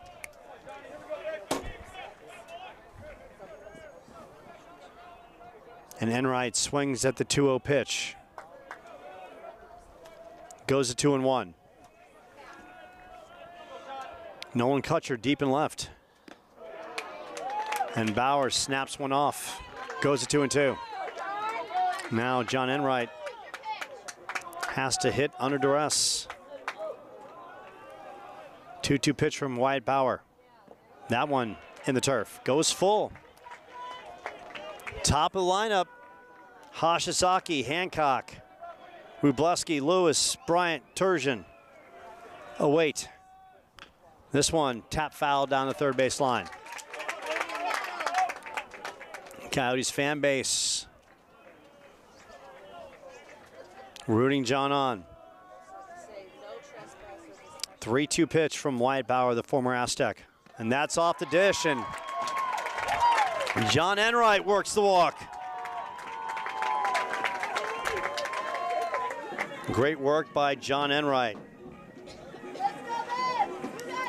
Looks like for a split second, Dan, he lost his cool swinging at that 2-0 pitch with base runners needed, but he worked the walk, fouling a couple tough pitches off. Yeah, great at bat by John. Able to get on first base, and with the top of the lineup coming up especially. Hashizaki 0 for 4. Enright at first. This one, cue ball up the middle. And that one goes through the wickets. Enright. And my goodness, Max Carrillo, who in this game alone, Dan, could submit for a gold glove the way he's played. And that time, couple steps to his right and just right through the wickets. And the Coyotes are howling with a couple runners on. And here comes Ryder at the dish, and it looks like Rob Shabansky is going to go to the pen. And we'll take a short timeout right here on the Chandler Gilbert Sports Network. Coyotes down 14-11, a couple on, no outs in the bottom of the 8th.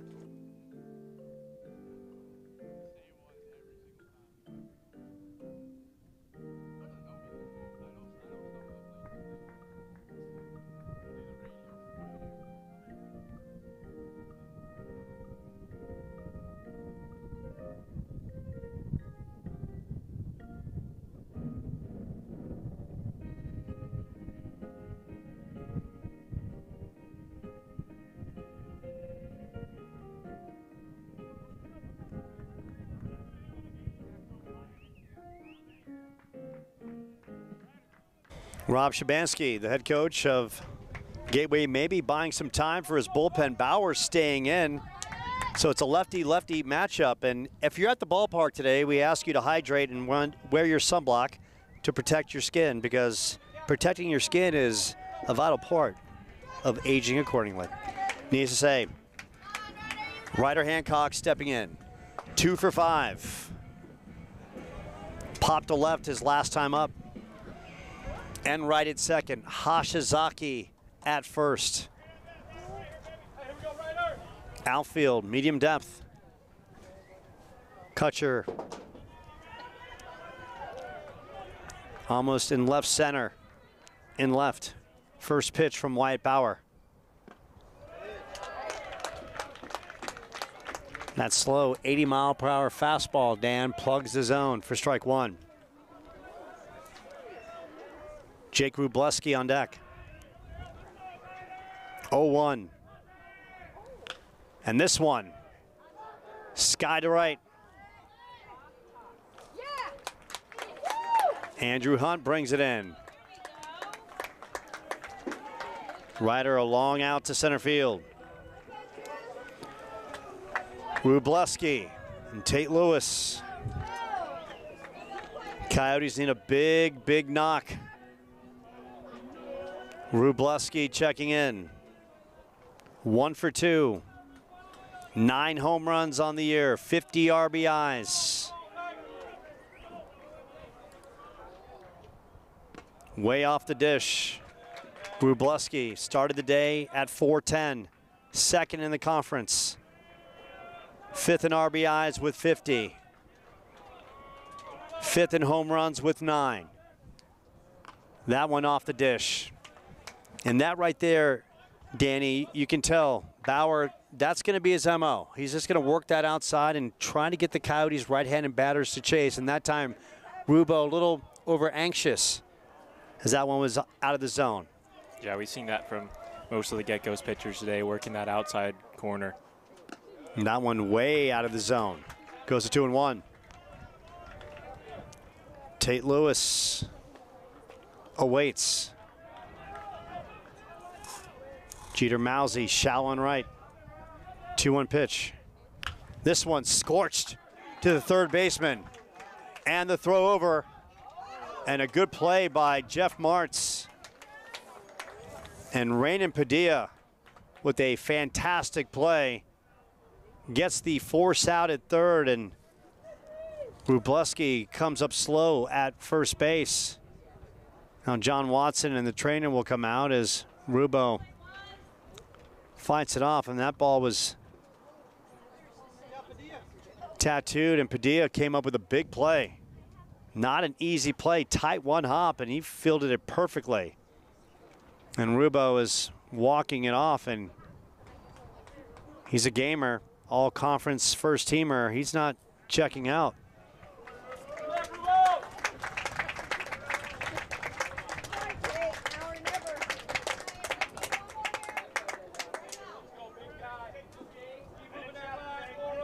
So runners at first and second.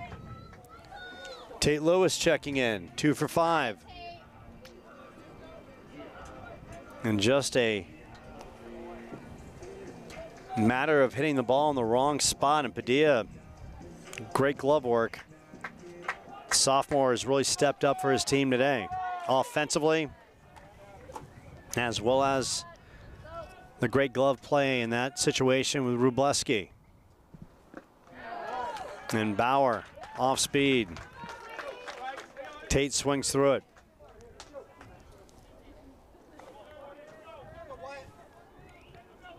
Oh, 1 count. Haas at second, Wróblewski at first.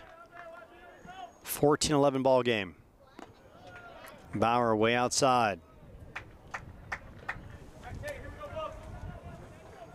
Haas with 45 stolen bases, but in this situation, down 3. He's playing station to station unless it's a base knock to center. 1-1. That one's fouled off. And now the Geckos fans love the count. 1-2. Pressure on Tate. He's got that whole right side. Carrillo trying to hold Hashizaki close. Tate, little cue ball. He'll walk to first base on that right side. That one, bounce foul. Padilla, good glove, and gets it right back to Bauer. Wyatt Bauer, fastball in the 80s, slow motion. Batter has to time it just perfectly. Lewis, 11 home runs on the year. 4th in the conference, 1-2 pitch. And that breaker just off the mark. And Geckos fans were about to explode. Now 2-2. Tate gets new life. That's off the dish. On deck, Easton Bryant. Activity in the Geckos pen.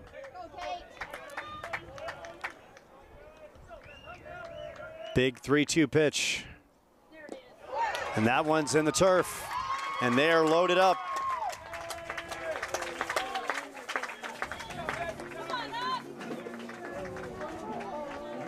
Easton Bryant. What a game he's had. 3 for 3 with 2 walks. Lefty versus lefty. And Danny, we know what Bauer's going to do here. He's just going to pepper that ball on the outside part of the dish and try to get Easton to chase. Yeah, for sure. But Easton Bryant today done a good job of having competitive at-bats, and as he watches ball one there. Dante Turgeon on deck, and look, this is a place, Easton, just be patient. Bauer has to prove he can throw 3 strikes on that outer half of the dish, and so far, he's not even close. Coming into this one, Easton, 30 walks, on base percentage, .488. So good at the dish, and so patient. 2-0 pitch. That's way off. And this might be the last batter for Gateway, with a right-hander working in the pen, and Dante Turgeon about to come up. 3-0. And a big cut by Dante on the slow bender. We've got drama. Conference Player of the Year. Coyotes down 14-11. Bases stacked, 3-1 pitch.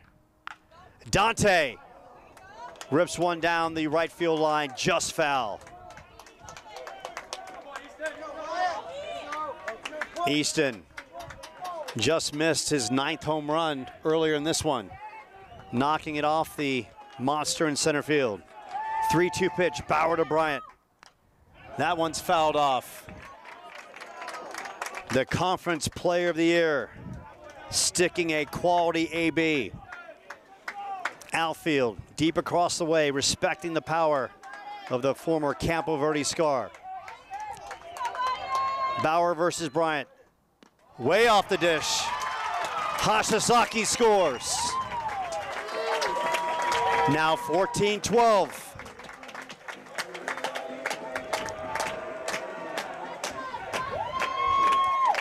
Dante Turgeon stepping in. And you gotta like this, Danny, lefty versus righty matchup. And you know where he's gonna pitch, Dante. Outer half. Yeah, surprised that the Gateway coach doesn't make that move to the bullpen, but here we go, Dante Turgeon, righty on lefty matchup.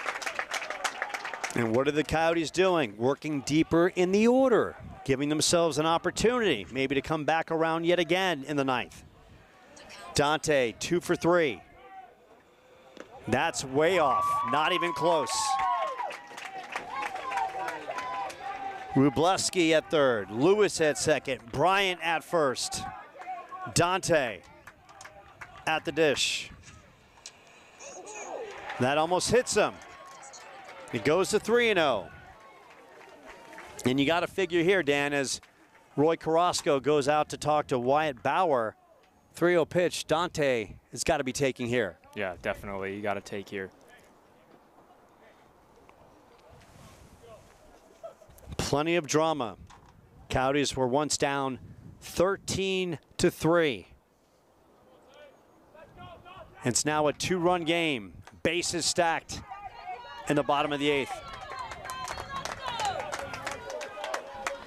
Geckos, the 4 seed. The Coyotes, the 2 seed. Region 1 Finals, Game 3. 3-0 pitch to Dante. And that's a little cue ball fouled off his foot. Goes to 3-1.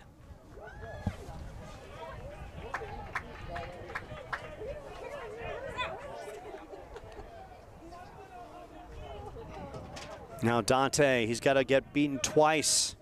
He's got the luxury, Dan. Control the zone.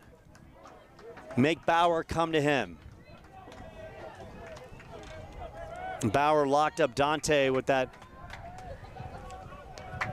slow curve on that last pitch. 3-1 pitch. This one scorched down the left field line. One run is in, another's turning. Dante Turgeon has delivered, and can you believe it? We are tied at 14. The Coyotes have come all the way back. Dante Inferno, a 2-run single, and we are knotted at 14 here in the 8th. And stepping in is Blake Tigges.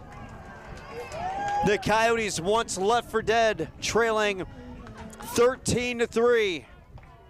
But they tacked on 4 in the 5th, 2 in the 6th, 3 in the 7th, now 3 in the 8th. Turgeon delivers again. Another 2-out, 2-run base hit.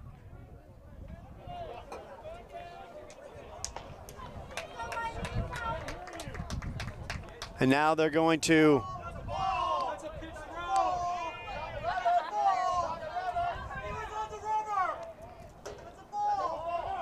and now Rob Shabansky is coming out. Now John Watson's coming out, and John Watson wants kind of a bit of an explanation of what's happening with Bauer on the mound right here. And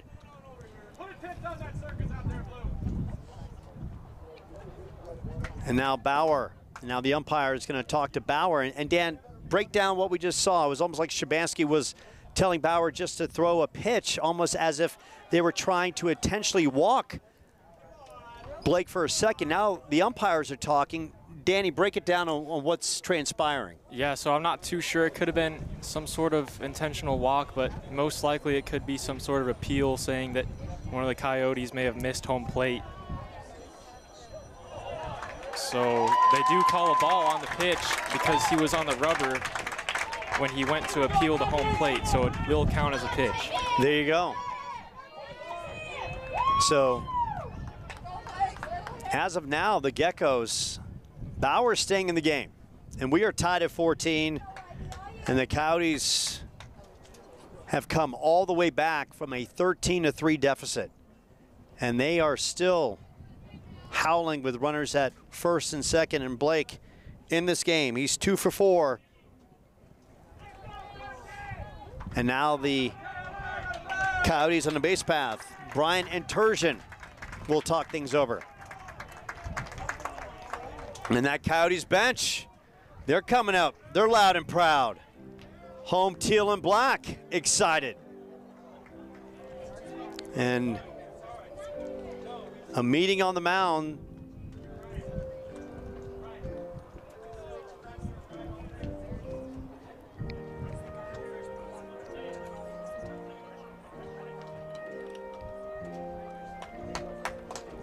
So Wyatt Bauer is out of this game, and Dan, a wild last minute or so here in this ballpark, in this game. Yeah, wild for sure. And Dante, and I got to tell you, Dan, you and I talked about, we saw the right-hander working in the bullpen. You figure it was going to be the righty versus righty matchup, and he kept Bauer in. And maybe one pitch too late as Dante ties it up with the base knock down the left field line. And now checking in for GateWay is the right-hander. And that is Braden Romero. And Romero, who we saw in the game 1, he got the start. In the 13-3 loss, Romero went 5 innings, 6 hits, 7 runs, 7 earned, 1 walk, 5 Ks. He took the loss, and in the regular season against the Coyotes,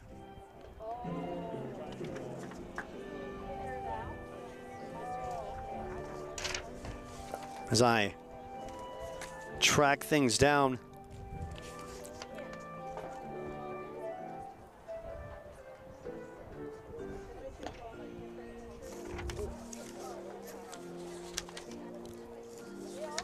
as Romero warms up, in the April 17th victory, 15-11, he went 5 2/3, 8 runs, 3 earned, 10 hits, 2 walks, 3 Ks. So he's coming in out of the pen. He's coming in on 2 days rest, but in this case, look, he's trying to basically lock it down for maybe an inning or two until they get someone up and maybe try to take this, regain the lead in the 9th. But first, it's Blake Tigas, who's 2 for 4. Bryant at second, great speed. Turgeon at first. And that one gets away from Roy Carrasco, and they go 90 feet. Now the Coyotes 90 feet away.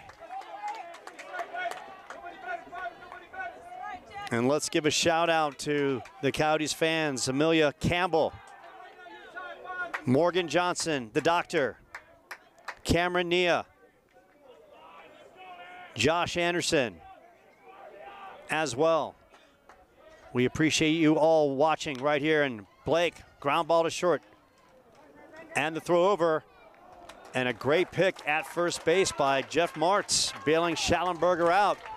But it's a brand new ball game. It's 14-all.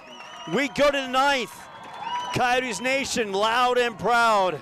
They're back in it with a chance to win the Region 1 Finals for the first time since 2002 as we go to the 9th.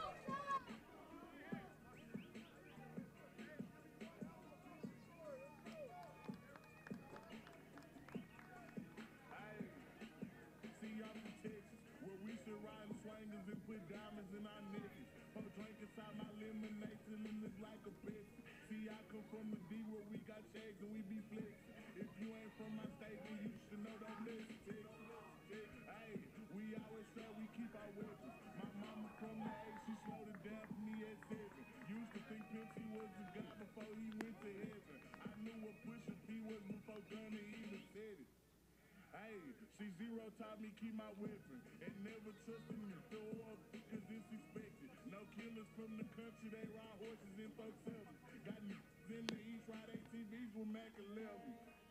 First off, you better remember what that sign say before you come down here. Don't mess with Texas. 9th inning. And here we are. Geckos at one point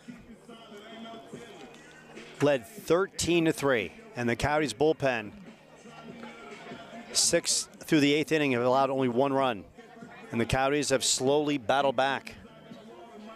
Big base hits after big base hits. Now it's Shane Anderson. Can Shane put up a 0 and give the Coyotes an opportunity to win it? He'll face the ever so tough Roy Carrasco, Raymond Padilla, and Andrew Hunt. A new ball game. 3.5 hours into this one, and then some. Don't go anywhere.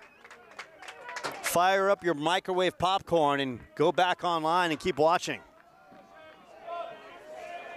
Want to say hi to some of the fans out there watching online. Hannah Marie, glad you're tuning in. Amelia Campbell, Morgan Johnson, the doctor, of course. Cameron Nia. Anderson on the bump. 1-0 pitch. And he's firing the old-fashioned number 1. And Doc, who's watching, wish you're with us. Dan, give us a breakdown of when Anderson is at his best, how's he dealing? Yeah, Shane Anderson, as of recently, has just been on absolute lockdown mode on the mound. And, you know, he's got that big slider, which we just saw right there, that barely missed the zone. And that thing can be absolutely nasty. So we'll see if he can put up a 0 here in the top of the 9th. 2-1. To the Geckos catcher, who's had an impressive postseason. That time, Roy Carrasco late. Morgan Johnson, we've got you, girl.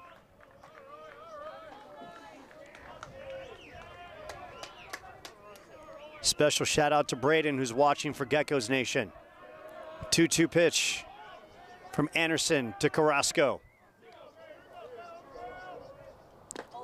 High and tight. And Carrasco says he was grazed. And the home plate umpire bought in.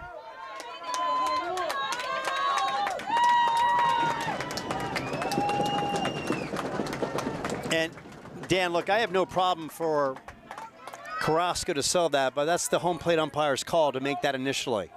Yeah, it's surprising to see the umpire kind of fall into Carrasco's take there, but, you know, nevertheless, you got to run around first base, see if Shane Anderson can work out of it. Raymond Padilla has simply been on fire today.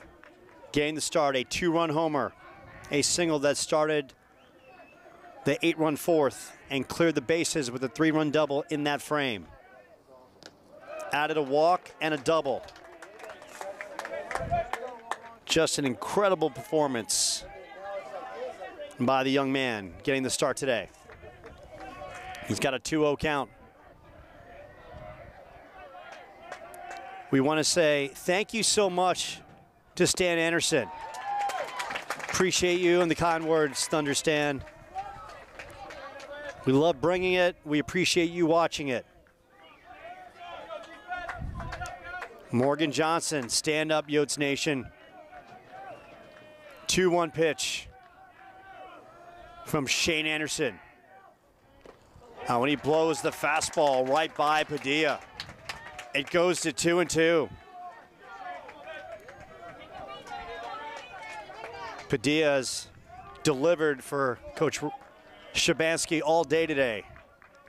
Now the 2-2 pitch from Anderson. And the bender. And Padilla goes down swinging for the first out. Now it's Andrew Hunt. Tripled, singled, popped to center. Grounded out unassisted and walked. Outfield, medium depth in center and right. Easton, deeper in left. Ethan Hatch, even with the grass at third. First pitch to Andrew Hunt, who has shown bunt in this series. And Rubo try to frame that back in. Andrew Hunt, part of that 6, 7, 8, 9 hole for the Geckos that's really produced today, Dan. And Hunt not afraid to lay it down. 1-0 pitch. That one's off the dish, goes to 2-0. A wild one. Started at noon. Now tied at 14. Fastball, across the knees, inside half. Both teams, of course, they're football fans. It's only appropriate. They've both scored 2 touchdowns. 14 all. 2-1 pitch from Shane Anderson. And Hunt lays down a beauty and beats it out yet again. And we talked about it, Dan, how good of a bunter Andrew Hunt is, and he poked it right back at Anderson. Yeah, just another bunt, another amazing bunt there by the Geckos. So they move up 90 feet, and now it's the top of the order. And Dan, we've got viewers all over the world. Ava Mano, watching from India. Wow. AV, appreciate you dialing us up with Tristan Schallenberger checking in. Schallenberger first pitch, this one lifted to center. Hosh going back, Hosh at the wall, Hosh, that's off the wall. Runner turning third. Carrasco, he will score. And Schallenberger delivers.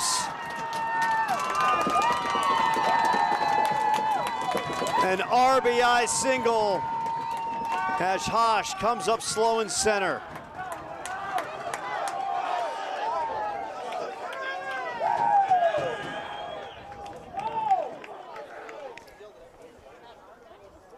Hosh went into that wall hard, trying to make the catch.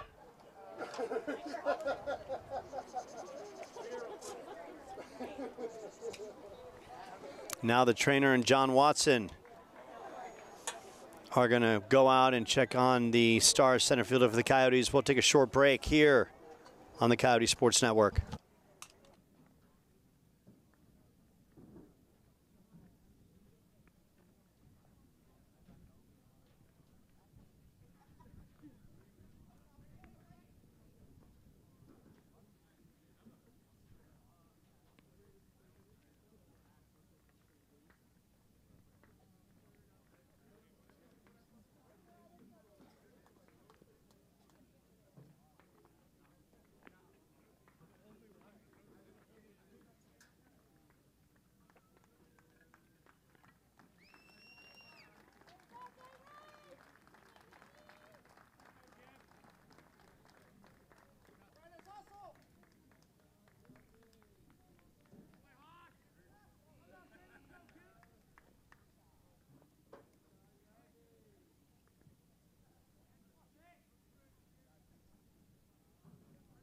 So Ben Hashizaki, after getting looked at by the trainer, and John Watson.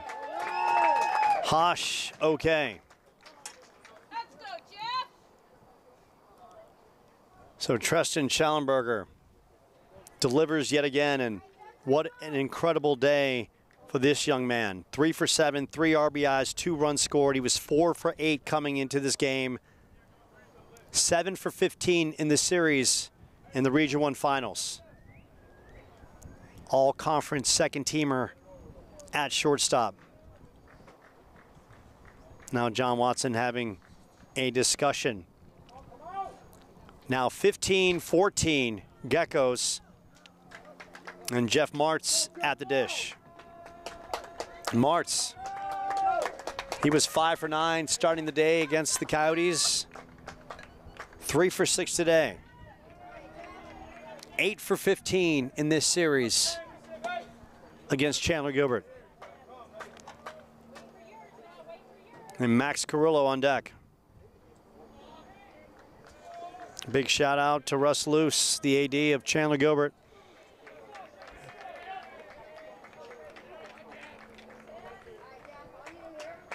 As well as Stan Anderson.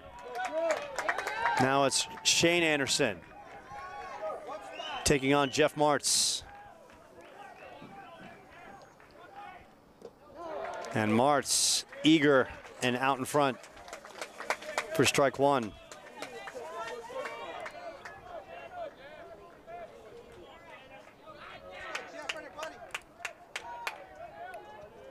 Martz, 33 RBIs on the year, 3 home runs. Has hit the Coyotes pitching oh so well. 0-1 pitch from Anderson. That one tap foul goes to 0-2. Max Carrillo on deck, and Carrillo has been a force. Shout out to Daniel Carrasco. Probably maybe in relations with Roy Carrasco, the catcher. 0-2 pitch. That one shot the middle and right. Little backhanded stab and the flip over. They turn it. Enright drops it. The flip over to Tigges and the toss to first base for the double play, and the Coyotes get out of it. But they've got some work to do. Geckos get a big one on the Schallenberger RBI bomb to center field. It's 15-14 Geckos. Coyotes last stand with the Region 1 championship on the line in the bottom of the 9th.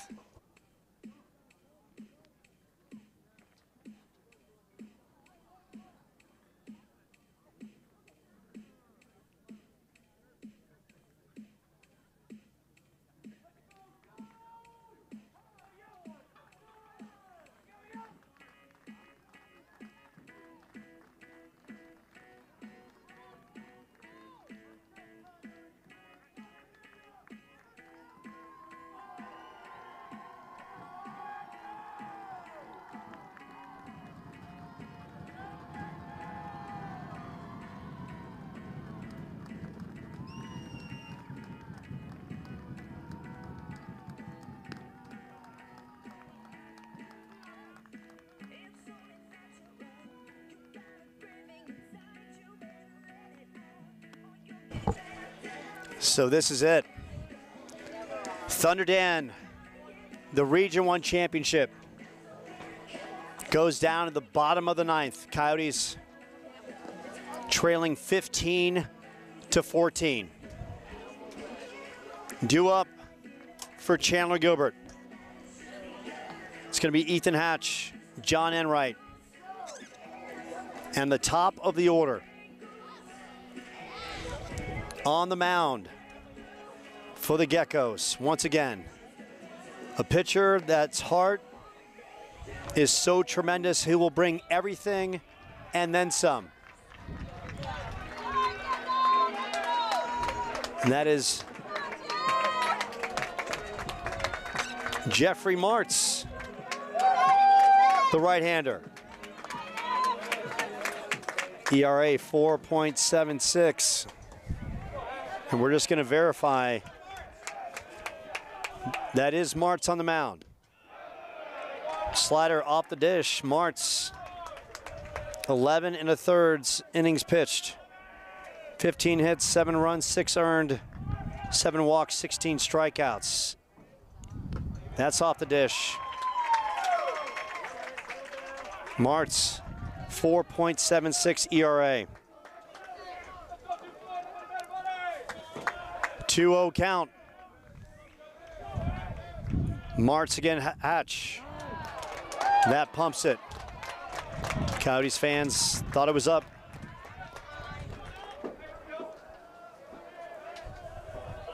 Two-one count and right on deck. Outfield medium depth.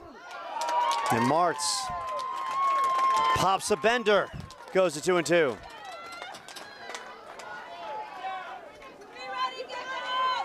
Amelia Campbell howling loud and proud. Ethan Hatch, 2-2 pitch. And Martz with the bender goes down swinging for the first out.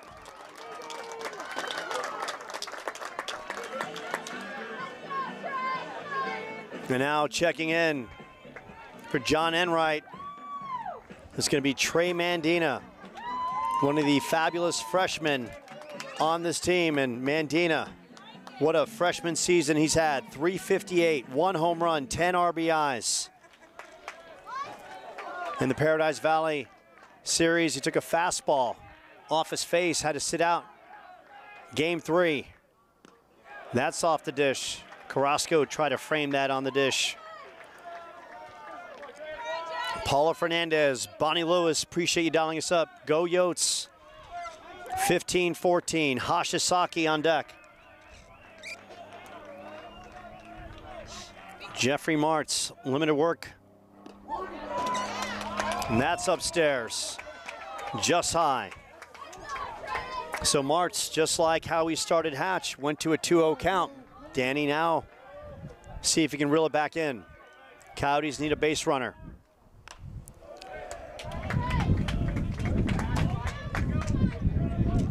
And that one's fouled off down the first base line. 2-1.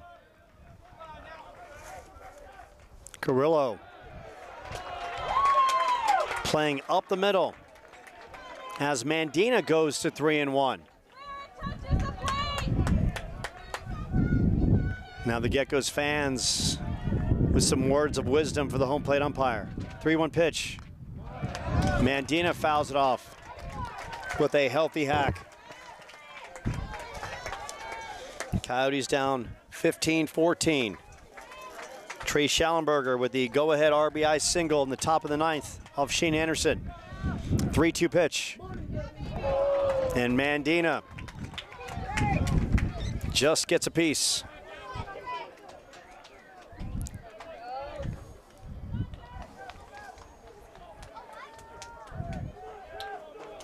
Three-two. This one, line to second, and Max Carrillo up and grabs it for the second out.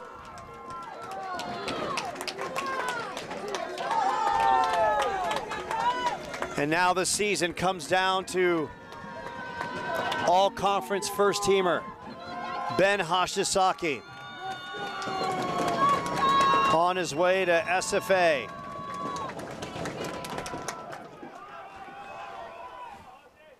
And March shoots this one left side, and that one gets through.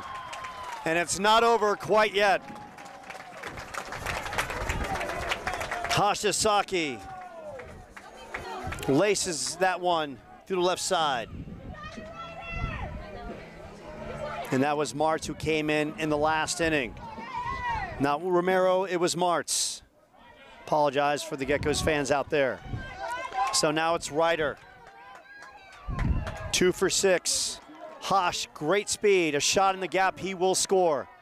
First pitch. This one tapped to the right side and the flip over, and that will do it. That will do it. The Geckos, the 4th seed, they are the Region 1 champions, knocking off Chandler Gilbert in 3 games. The final in must-win Game 3, 15-14. The Geckos played incredible baseball down the stretch. They knock off Mesa, the top seed, in 2 games, and they come on the road, losing the first game to Chandler Gilbert, 13-3, winning the second behind an outstanding performance by Logan Martin to even the series 7-3. And in crucial Game 3, their offense just too much. Treston Schallenberger in the top of the 9th ripped a go-ahead RBI single to the Green Monster in center field, just over the outstretched reach of center fielder Ben Hashisaki, that brought in the go-ahead run. And then Martz in the bottom of the 9th locks it up. We're going to be doing the awards presentation. Dan, keep it going from here. Yeah, Joe, just an unfortunate end to the Coyote series, to the Coyote season. Apologies, and you know, you hate to see it go this way, but what a fight these Coyotes put up, down 13-3 in this ball game, and that just shows you how much resiliency that this team has. And you know, this sophomore group, tremendous leaders, and you know, you really hate to see it end this way for them, but the impact that they had on this program and the season that they had was just outstanding, and you can't be any more proud of these guys, and they should be proud of themselves for what they have done.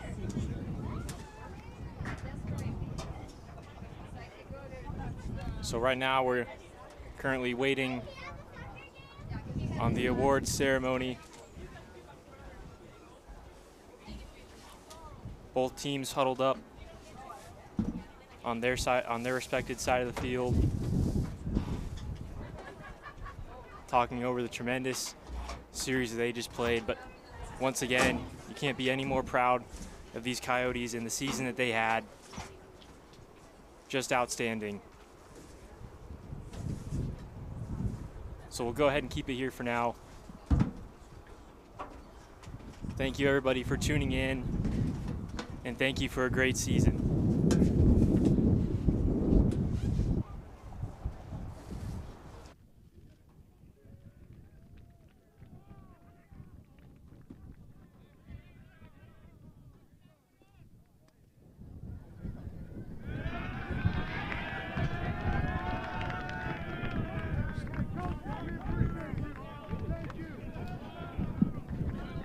Ladies and gentlemen, we appreciate you being here. And needs to say, was a Region 1 Finals classic between 2 great teams. How about a round of applause for both squads and these great young men.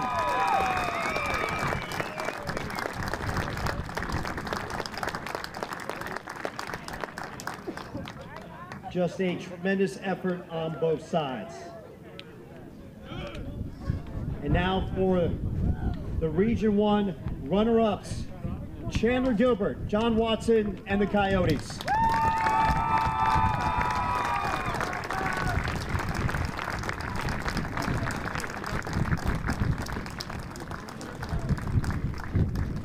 Big hand for the Coyotes.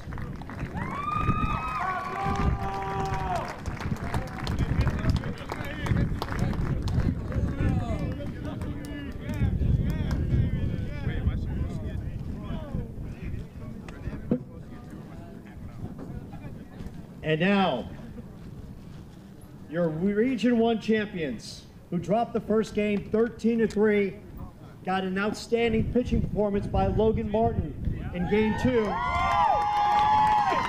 and persevered as their second team all-conference infielder knocked in the go-ahead run in the 9th inning. Coach Shabansky and the Gateway Geckos, your Region 1 champions.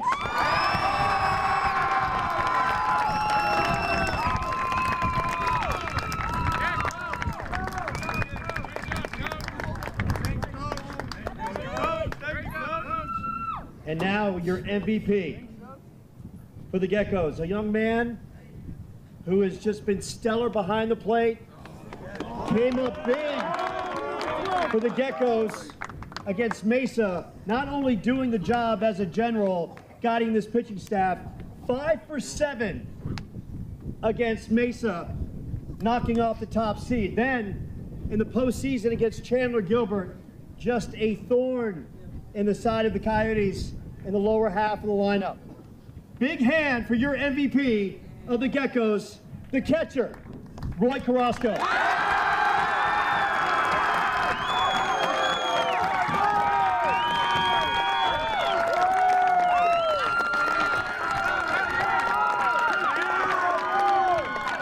hand again for Gateway, your Region 1 champions. And one last word to all the fans out here. Please understand, for all these young men on both sides, the season starts for these young men, not just last August, but last summer, training, hitting the weight room, working nonstop. They go through all fall ball and work their tails off to get to this point, to play for the names, play for their schools, play for the opportunity to play at the next level. They give it all they got, 150% every single day. Big hand for both sides, these great young men. Good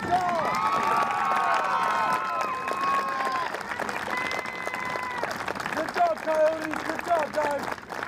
Thank you, ladies and gentlemen. We appreciate you being here. Have a great weekend.